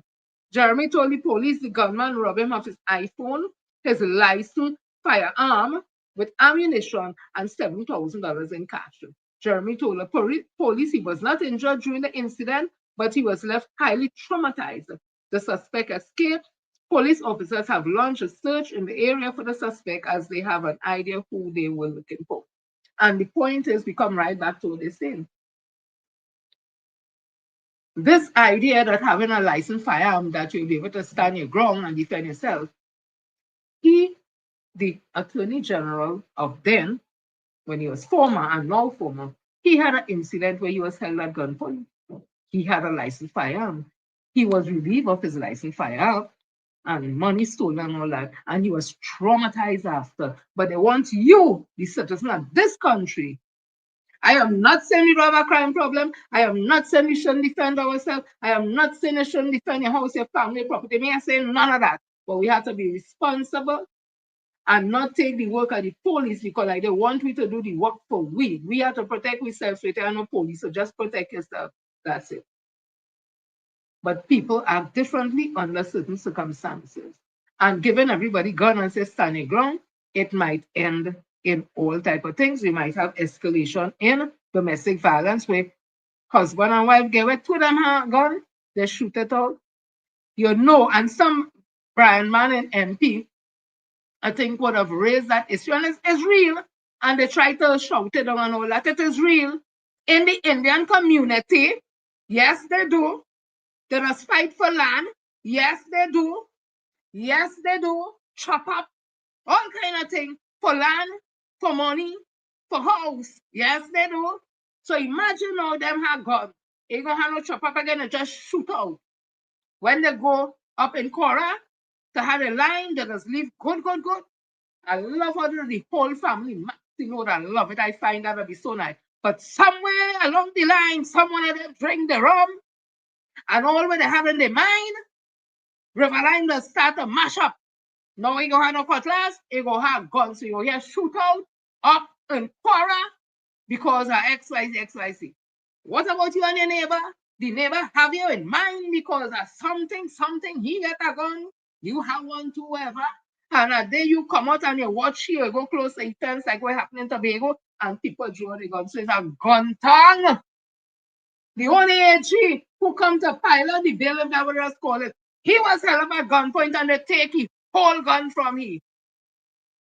Again, I'm saying I'm not disputing the fact that we have a crime problem. I'm not saying people mustn't protect themselves, their family from things that could happen. No. I'm not saying that at all. But at the end of the day, you have to be cautious also. Or you could end up on a murder charge. So me saying, if you could get away safely, because Kamala Pastabi says that then she said she has some panic room or some kind of thing. So if she's the prime minister and she could have a room where she could escape safely, who is you? Why you want to play like you so big and bad? Well, I have a gun, so I stand up. Them know you have gun now? Them must be commentary and 4s and 5s. If you could get out safely with your family, it don't mean to say it's a coward. It don't mean to say it's weak. It means you're smart. Because you could end up on a murder charge. And when you say stand your ground, it's a whole set of things that to go through to see whether it would have fit the criteria to be stand your ground and defense. Anyway, let me move on quickly. So people think about it, it sounds romantic. Gun in your hand, you feel powerful. But when you hand somebody with it and you're going from the court, you ain't powerful again. You have to put your shirt in your pants.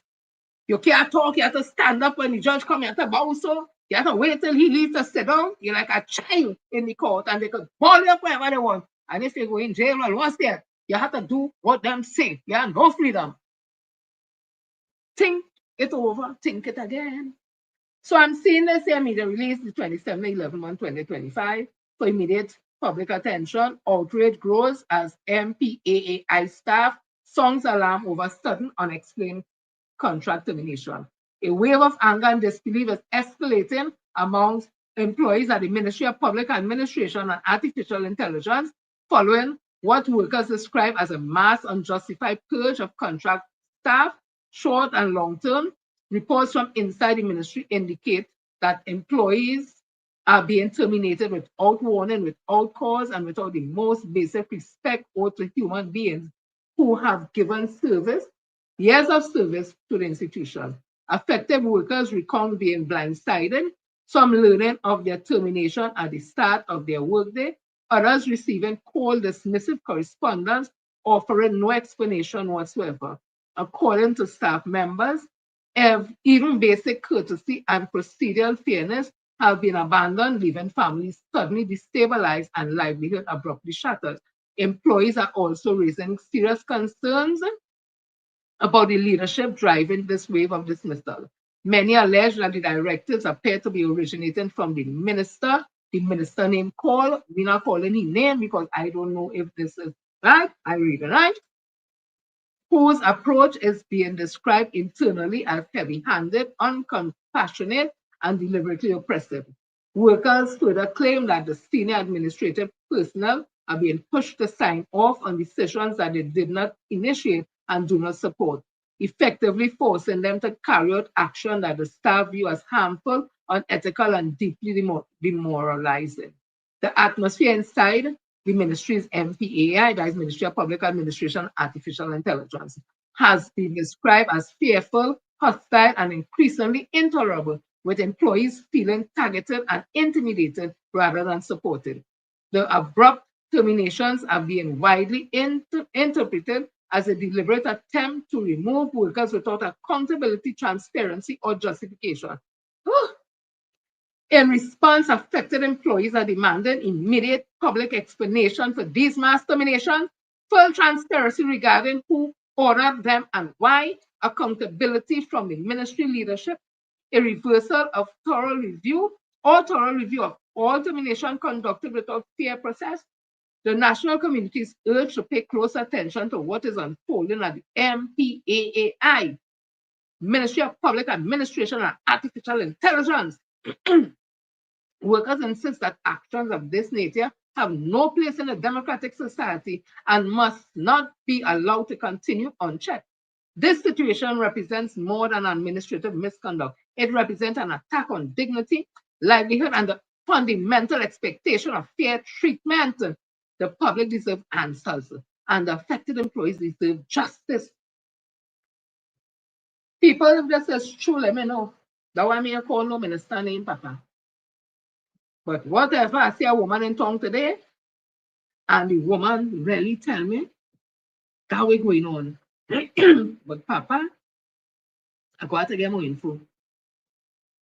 But with the man who said he didn't vote for this, with the man, oh God, with the man, director with the man who said he didn't vote for this, if you see, no. Yeah, watch, you see this? I never vote for this. I vote for a change. And this is not a change. We have a councillor, Mrs. Seema. If we see she once for the year, we see she plenty time. We are the minister since he win, we never see him. Mr. Davis Maraj, we never see him since he win. Watch. Neglecting the fucking people along here.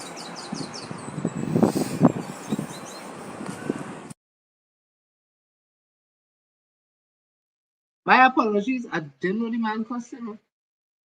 But you know what? That how people expressing themselves now, you know. People so frustrated. So you have people It's alleged in the Ministry of Public Utilities, no Public Administration and Artificial Intelligence, them going home. Now we have over 900 European workers' contract terminated November the 27th. The Rural Development and Local Government Minister told the House of Representatives today that the government discovered there were people on the unemployment relief program who were being paid but never reported to work.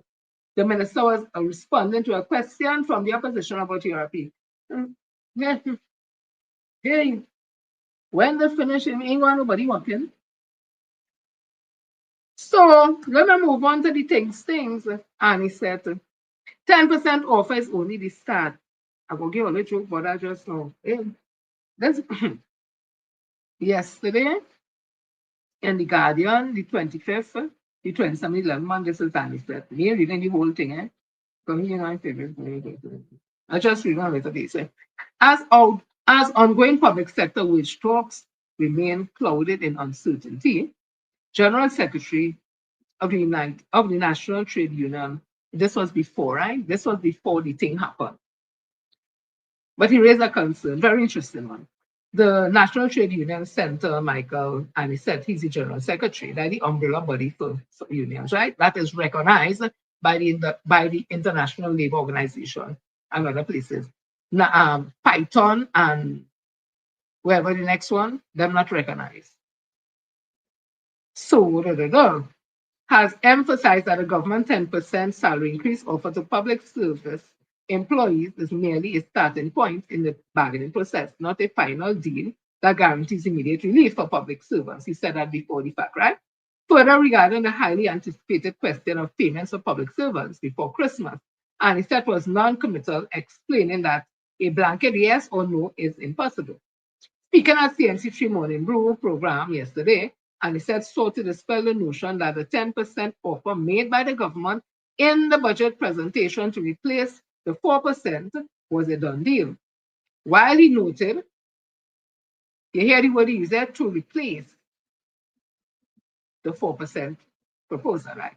While he noted that unions, including the Public Services Association and the National Union for Government and Federated Workers, NUGFW, accepted the concept of 10%, he underscored that the process must adhere to the principles of industrial relations.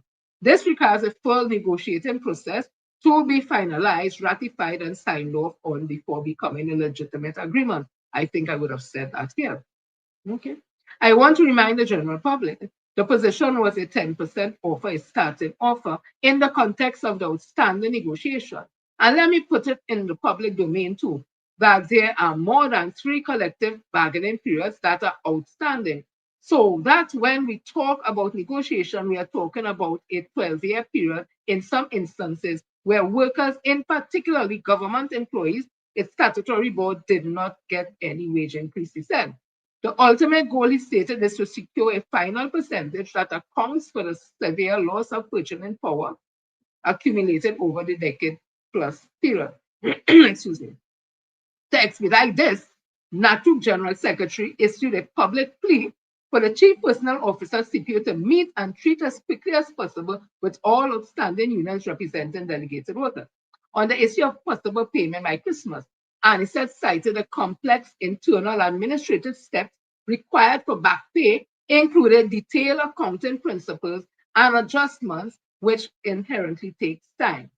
We would like to see if it is financially possible and if the process lends itself for that payment, because there is a process to make back pay. Everybody knows that. You have to do the accounting principle.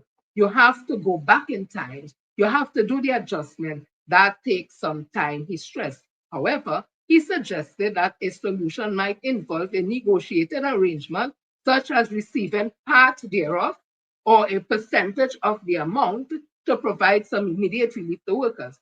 One would have anticipated that if the past government would have offered 4%, that some process would have been put in place to meet the payment. So we address about a 6% point difference. All you hear that?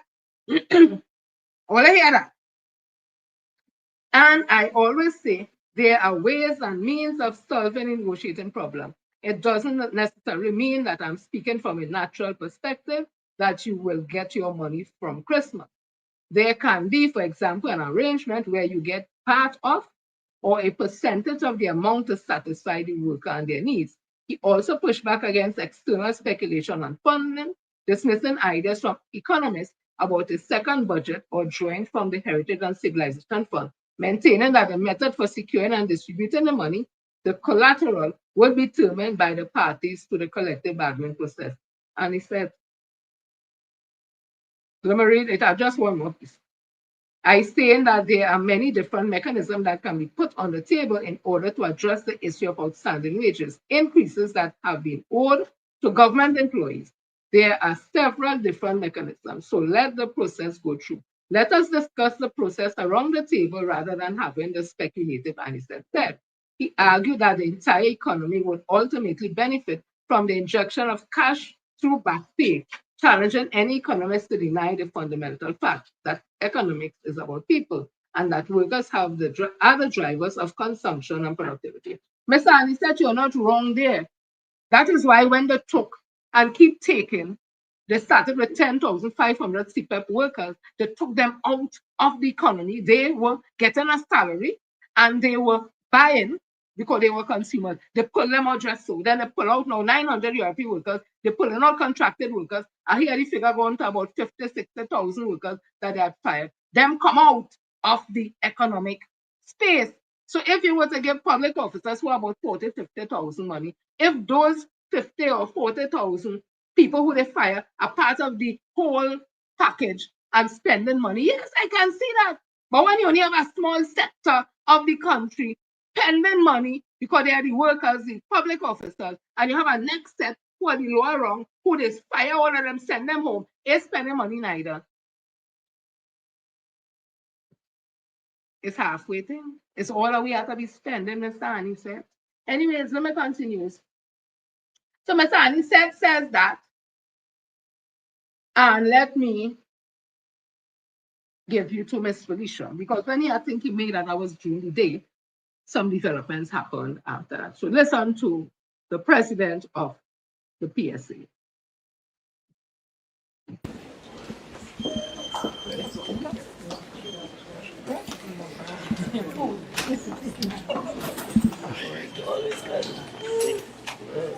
Good night, Ms. Thomas. Good night. So we heard the good news from the CPO. Yes. It's a good day for the PSA, I want to assume. Absolutely. A good day for the membership of the PSA. You know, after a marathon session, the media, you all know the time that we have spent here today trying to bring these negotiations closer to conclusion. I am happy to say that we have now in our hand, beyond the 10% proposal, we now have a settlement in relation to the 10%. We meet next week, Monday, to sign off on what we have agreed on. And while there are some areas to be concluded, what we have agreed to with the CPO today is the new salaries payable in the month of January, and across the board payment to public officers, and as well as we are looking at the a payment in relation to the outstanding arrears on the medical plan as well. So in terms of the COLA, I must make mention because there has been some question where that is concerned. We can today confirm that COLA has been consolidated for both periods, for the period 14 to 16 and for the period 17 to 19. And of course, that is a big win for members of the civil service statutory authorities and the Tobago House of Assembly. We know we have to ask one of your big promises is money by Christmas. Yeah. Does that still stand, or? That still stands, yes. That still stands. As in, that's the hope, or you think it's feasible and practical that it will happen? I will respond to that on Monday. But we are close. We are closer to that, and that is where the across-the-board payment comes in. So once we sign on Monday, I would speak to that once we have the signed agreement in hand on Monday. We understand you all would have tried to, push for 12. You're disappointed you didn't get you 12, or? No, I think that we got some wins in between, and that would have compensated for moving from the 12 to the 10%. Yeah. What would have been the reasoning behind, because I know the government did promise at least 10%, so at least you all were expecting a 10% increase. But what was the reasoning behind the 12? And if you can give us any idea at all into what this negotiation process was like to actually arrive at the consolidation of COLA as the way you had it, as well as, you know, where you got here today. Well, let me start with the process, because as I did report last week, we received an offer of 10%, and the PSA did on same date respond to that offer. We had put forward a counter proposal, which, as you know, was a 12% counter proposal, along with other items. The CPO invited the PSA today to a meeting to engage in negotiations where our proposals are concerned, and commencing sometime about after 11 today, we sat and we were back and forth in relation to the items for both parties, the PSA's proposal, the CPO's counter proposal. It did take some time to get to where we at this evening, but I'm glad we are at this point. Okay, thank you. I'm Yes? trying to get the newspaper now. So Yes, sure. right now. Okay. Thank you. Thank you. Right. Why don't us look puff up and gruff up? Them don't give you no encouragement. Them rest who stand out there, them look like they win nothing. Them always looking puff up here if you want it. Like something else went on, but them ain't looking too happy, you know. Anywho, so that's what she has said, that after Friday, she said, oh, I make a video and pong in an envelope and ball, and she have it in she hand, right? And she get it and all that. Lie. And come now and had to go and sit down with the CPO and negotiate. All the back and she made, you had to go and sit down and negotiate, but was that really a negotiation? We go come to that. But there's a process, as Mr. Anisette said, it has to be followed, otherwise that collective agreement may not get registered at all. It is set out in the Civil Service Act and the different, it is set out there, it is a process, and there are certain documents that have to be included in that collective agreement. People who are industrial relation persons and understand will know what went on there. That is not how negotiations does go, but that's a different story. So those things are set out there. I want you to listen to what the CPO has to say. And I just wanted it to be more a little fun and how them serious and grumpy there. But the voice is the CPO, and he did say that. We just made it. Somebody made it a little fun, and I said, okay, I think I could use that. So let me play the CPO there for you. One period is 2014 to 2016, the other is 2017 to 2019. The distribution of the percentage is 1% in 2014, 1% in 2015, 1% in 2016, 1% in 2017, 1% in 2018, and then 5% in 2019. There's COLA consolidation for both trienniums. So the net effect is really about a 15%, because when I consolidate COLA, the salary increases. Issues concerning what is available and what could be afforded to public officers by December is really a function of the Ministry of Finance and what cash flow is available. I know that the Honorable Minister of Finance is very committed to seeing how best he can treat with some payment in the month of December. But that's a process that they have to engage in, but he has expressed that commitment to me as early as this morning, that the Ministry of Finance and the technocrats are working to see what is possible for some payment to occur in the month of December.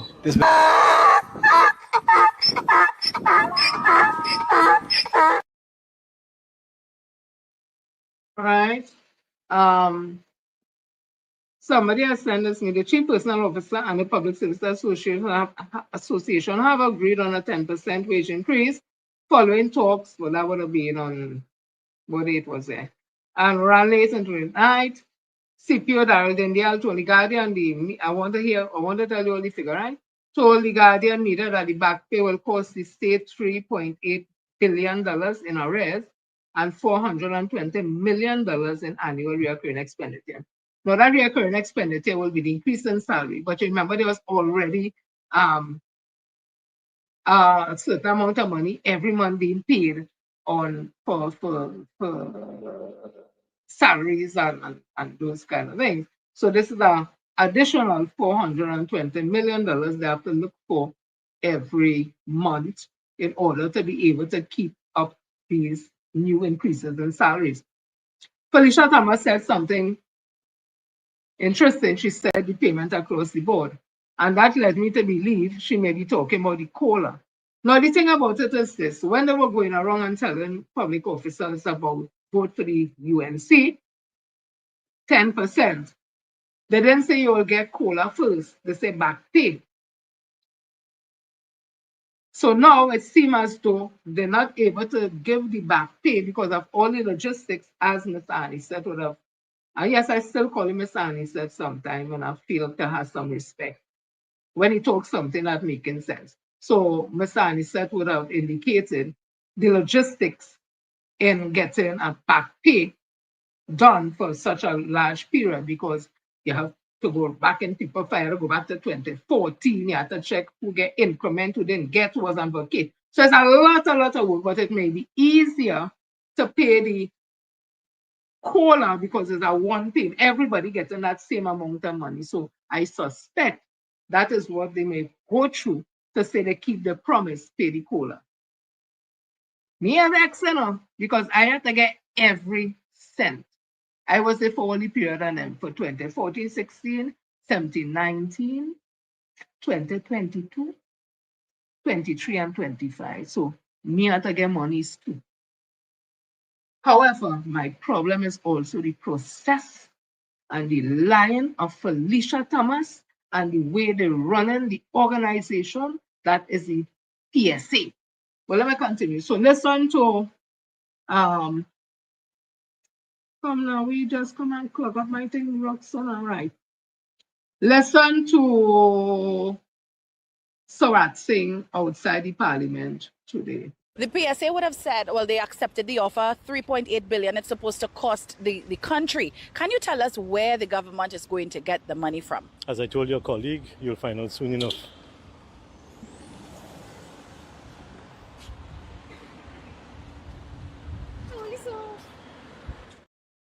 Yeah, the girl what we saw. Yeah, that's how it is. They get big for their shoes. Again, this is me. I feel all them people they find all over, all them salary they should have paid for the people they find all over, the redirecting that must to pay COLA. That is my opinion. I want you all to listen to this. Because this is real talking, and then I'll give my little final thing after, right? What do you think? What do you think? What do you think? I'll look ting. All right. Let me get to it. Let me get to it. So this is Comrade Nixon Calendar. People know him. He would have challenged Watson Solomon Juke in terms of going up election with his team Sentinel. And I was on his team. I was a part of his team, not going up for the election, but a part of his team. And he's somebody who I did not have all the information on, so I always took the position until these matters could be cleared up. I don't support it. Fortunately, those matters were cleared up, the matters in the court and all that. He has won all his cases. He has been back in work after about 10 or something years on suspension. He won all his cases. And of course, well, you know, coming with that, what will come out of that and whatever. And also, he would have cleared up the issue to me in a very reasonable and rational way about that money going across the bank. I understood and I was comfortable with the explanation. And because of that, I told him, I said, listen, comrade, I've always said the only person I know really to run the PSA as a president, although I was on a team with Oral Sanders, but I always told him that, and he will testify to that it would be him, because I think he has the ability, the experience, and he has that passion and sense of doing things by regulation, by the book. Yeah. So I contacted him today on what is his thoughts on the new developments with our negotiations, and this is what he would have had to say. So take a listen. Hi, good afternoon, comrade. You know, I've taken a decision quite a while ago not to make any comments on anything that goes on in the PSA or whatever. But this whole wage negotiations or the conclusion of the wage negotiations between the chief personnel officer and the PSA is an exception. What are my thoughts? And this is my opinion. Let me make it abundantly clear that what we saw took place there between the chief personnel officer and the PSA was not negotiations. Let me repeat. It was not negotiations. This is not about the skill or the competence of at least the leadership of the PSA or the executive of the PSA or the non-existent general counsel. This is not about the skill and competency of the PSA executive that won something. Right? Let it get that clear. The chief personnel officer takes instructions from the Minister of Finance, and by extension, the Minister of Finance takes instructions from the Cabinet of Trinidad and Tobago. Felicia Thomas, under the executive of the PSA, is yet to show the membership who gave them instructions or is giving them instructions through either the conference, the General Counsel, or any higher authority in the PSA. So that is clear. This is nothing about any negotiations. It is clear to see that the Public Services Association and the governing political party has an arrangement, has a political arrangement, and that is the facts. And facts are a stubborn thing. This is a political arrangement. But I want the public officers and I want Trinidad and Tobago to understand that this 10 and by extension 15% when you consolidate the COLA, as was stated by the chief personnel officer, this figure is by no means what inflation took away from public officers over the past 11 years. Let us get that straight. We had still had to agree to a less figure that inflation took away. Let me get some things clear here. Right? So that is actually my thoughts. Again, I would reiterate, nothing that took place there that we saw between the PSA and the chief personnel officer was negotiations. To say it was a negotiation is insulting all competent industrial relations specialists and industrial relations practitioners. Nothing in that. So let's not give that kind of credence to at least Felicia Thomas. Okay? So that is my thoughts on that. Hi, good afternoon, comrade.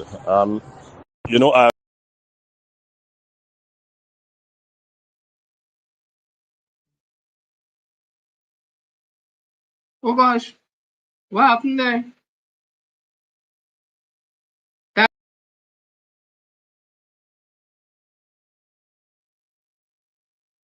Director, help me, what happened?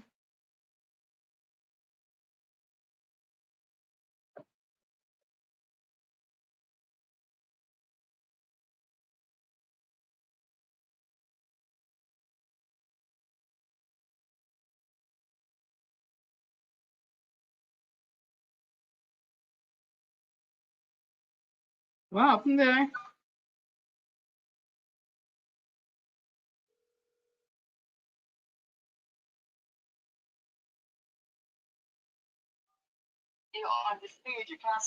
No, but it opened up big. How to get this thing to close to? Only, oh God, help me. The thing opened up big. I don't know how to close it down. How to close down this?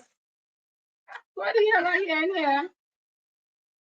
Now you ain't close it down, it's still big. All you look back and all here. Me ain't know this high-tech person, you know. Director, help me out and stop laughing now. You know, the person laughing at me, boy, how to get back this down to this thing I wanted. What to do? It still had a big screen to the back. Look now, all you. You see how this thing does stress people out? How to get back into the thing or the background big on thing. Only don't laugh at me now. How to get Node open back big into this thing again. I want to get what I seen that could play my videos and all kind of thing. Look now. While you try to figure it out, so my director, let me talk, yes, people still only listening. So, this is my thought on this whole thing, right? Remember, I had 2 more videos to play, no director, so you have to help me fix this thing quick. My thought is this, it have a piece of bacchanal coming up, I go tell all the why. All them union and them who did sign for the 4%, they could come back now and say they want 6% because people are being treated differently, right? NUGFW, who negotiation, I think, starting in January. If them get a 10% with just what PSA get, contracted workers who working under the same terms and condition like them, I think their president is a woman. And amalgamated workers who working under the same conditions, terms and conditions like NUGFW members who are daily rated officers, all them in daily rated officers, them had to get the money too, so they coming back and get the 10%, they getting consolidation of COLA, where the government getting all that money from. And then to pay public officers too, I'm glad for them, yes. I'm very happy for them. And as Comrade Nixon Kalinda said, and I totally agree, no real negotiation didn't go through there. That was a political thing happening to push it to save face. That is not how negotiations does go. She ain't informed nobody, no general counsel, nothing. Who gave her the directive to do what she do? Who gave them the directive to have a wage proposal 1719? They ain't come to nobody. That is why I was telling all the PSA don't have a wage proposal for 1719 because the former general secretaries and them, they know nothing about it. And if them, they know one exists, who everything does come to them. When that was done. So this PSA fooling people, but it's a political thing and political patronage and political favoritism that public officers will benefit from. But is that the right way to go? At the expense, in my opinion, at the expense of CPEP workers going home, contracted workers going home, URP workers going home, forestry workers going home, at the expense of them? I just asking a question, have we gotten so selfish that is about we alone and not we brothers and sisters who are also a part of the workforce in different ways, who too have to face high food prices, who too have to face inflation? So public officers get what they want. It might not what they want. What they needed is injection. It might mean all what they want. It could have been whatever, based on what Comrade Kalinda said, not that he's wrong. And we're happy about that. I'm happy too because I get an on it, but at the same time, what Felicia Thomas and them did there, that was a performance. That is not negotiation. That is my opinion I give it. So people, let me see how I could, I don't, director helping me to close down this thing, you know. Well, hear what? You play the video for me now. The one with Obika. If you could play it. I don't know how to get a plate in this state that the Ogun bebele amiyu, ogun bebele. Ogun bebele amiyu, ogun bebele. Adamande, Adambangwele, ogun bebele amiyu. Ogun clear the way for we, ogun clear the way. Ogun clear the way for we, Ogun clear the way. Cutlass strike, iron clear the path. Ogun clear the way for we. Ogun bewele amiyu. Ogun bewele, when the Sokis are listening. Ogun bewele amiyu. Ogun bewele, without munina listen. Ogun bewele amiyu. Ogun bewele, Jaram didn't listen. Ogun bewele amiyu. Ogun bewele. Kamala Prasad says, listen, because all they're attacking the steel pan. Ogun is your Risha. That has cleared the way in times of war. So now that he was speaking about in context with the pan, let me just read you something here.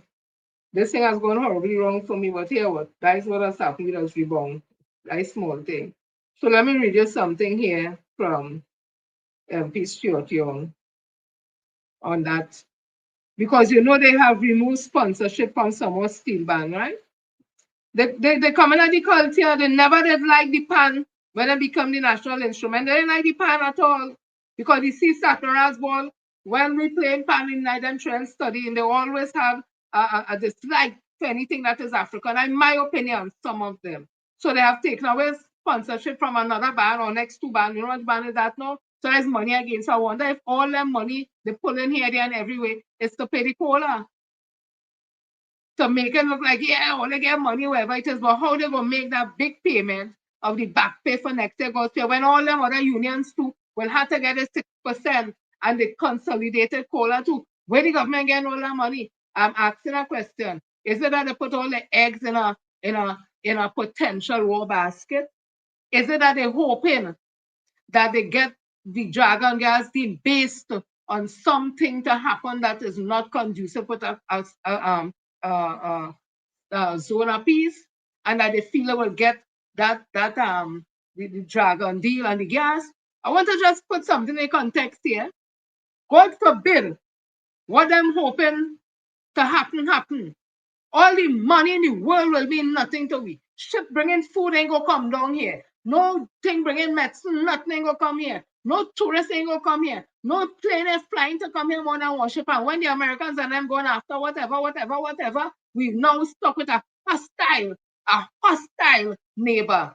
What our money gonna do for we then? When we gonna have no food?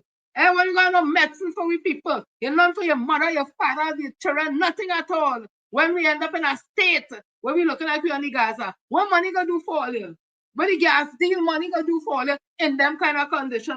Well, probably just after all you probably they'll be able to fly. I just saying, probably only able to fly out and go somewhere else and leave we ass right here and the whole thing where body parts out here there and all kind of place. All they're not thinking right away.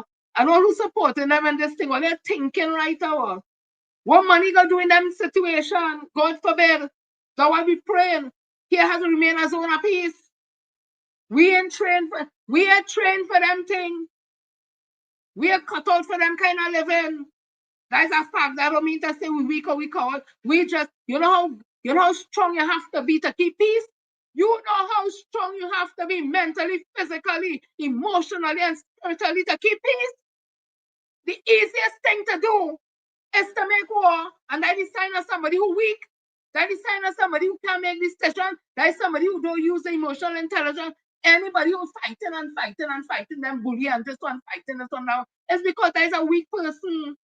The person who keeping peace. That the person who has all the strength. Me ain't talking about nobody in particular. I just talking in general. It ain't easy to keep peace. You have to have strength to keep peace.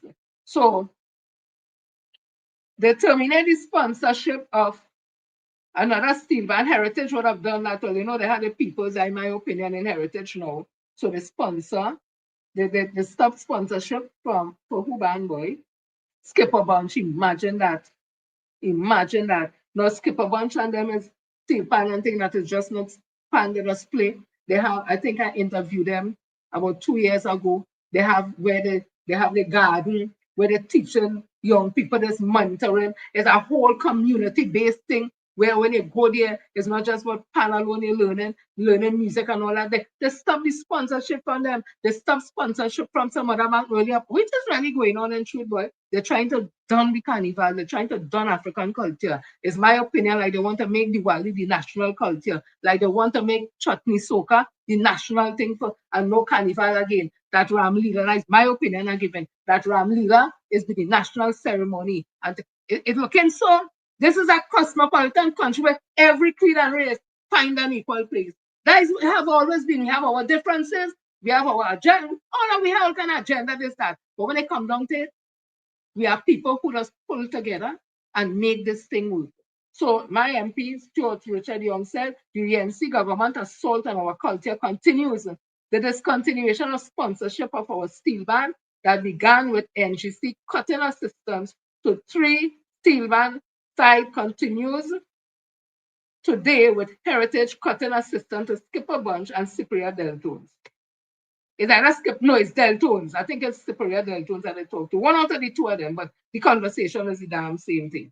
These are calculated decisions that hurt our national instrument, the PAN, and the national movement. The question is why. I don't give my opinion on that. So people, I want to tell you all thank you for logging in. Thank you for staying with me. It was late. Came on late, but only here with me. Now people are I know what to do to bring down this thing, to shrink it back, to go back to how it was. I ain't feel to go through all that. My head hurting when the director listening. She go fix up the thing for me. Thank you all. I can't even see all who here because I know. Just thank you all on Bounce Up, all who here and those on Facebook. People, have a blessed weekend. See you all back on Tuesday, God's Day. Don't be fooled. Don't be fooled with the red herrings they train out. Felicia Thomas and the PSA didn't have no negotiation. That was negotiation. That is not the process of negotiation. That is a political granting or something to appease, but public officers benefiting from it. So me a vex because one of the public officers. But trust me, that is not negotiation. That what happened there, that is not negotiation. And I hope they make up the collective agreement proper so that it passed by the Minister of Labour and that the industrial court, when it finished, and the Senate and industrial court, that they pass it so it could go to the Minister of Finance, because now it will be in law that they have to pay. I hope they cross the T's and dot the I's in this hurry thing that they do here. But me ain't paying no blame on this CPO, because the CPO is directed by the Minister of Finance, who is he boss, who is the acting boss, acting CPO boss, who is the head of the personal department. They have to report to he or she once as Minister of Finance. So don't vex with the CPO.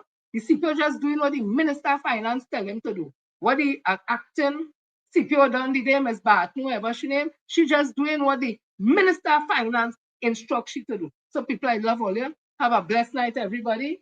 And director, take it from here. Play the intro, extra, whatever the hell. And I good. I gone. I don't know how to get out of this damn thing. Let me see. Get me out of this bacchanal here. I just don't know what the hell to do. Play the thing, play the thing, play the outro, the intro.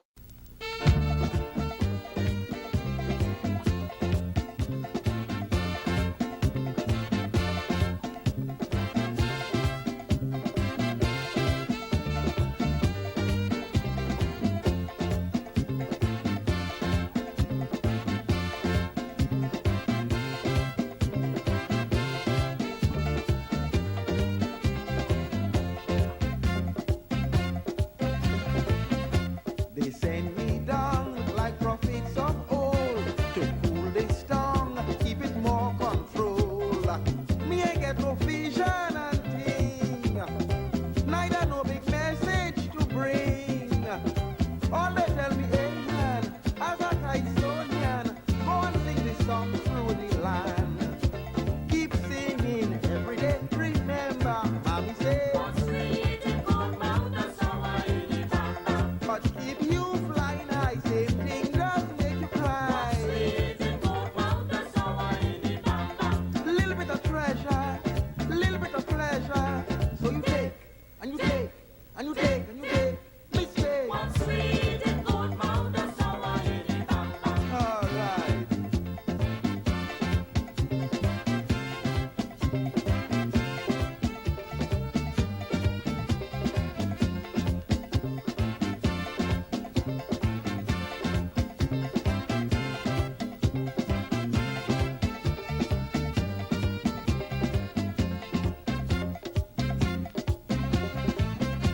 Forget who vex and them schoolgirls tell that books and sex doesn't mix too well. Tell the youth who gone off on dope that they are the future and hope. Tell them if they choose right, nothing wouldn't go right. It's them and the whole country fly. And keep singing every day. Remember, mommy said. What's sweet in good mouth, that's sour in the bamba. What keep you flying high, same thing does make you cry. What's sweet in good mouth, that's sour in the bamba. Little bit of treasure, little bit of pleasure. So you take, and you take, and you take, and you take.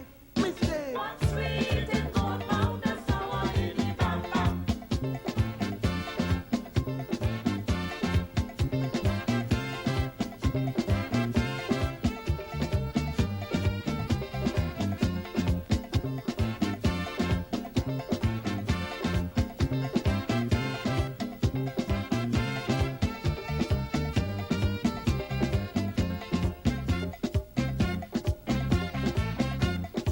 Tell me watch at the new bourgeois, drinking scotch, traveling afar. Video and stereo like bees, air condition car, they freight breeze, but not a plantation. So next generation could truly say this is my land. So keep singing every day. Remember, mommy say, what's sweet and gold powder, sour in the bamba. What keep you flying high? Same thing does make you cry. What's sweet and gold powder, sour in the bamba. Little bit of treasure, little bit of pleasure. So you take and you take and you take and you take. Mistake. What's sweet and gold powder, sour in the bamba.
And if you check, you will see it's true.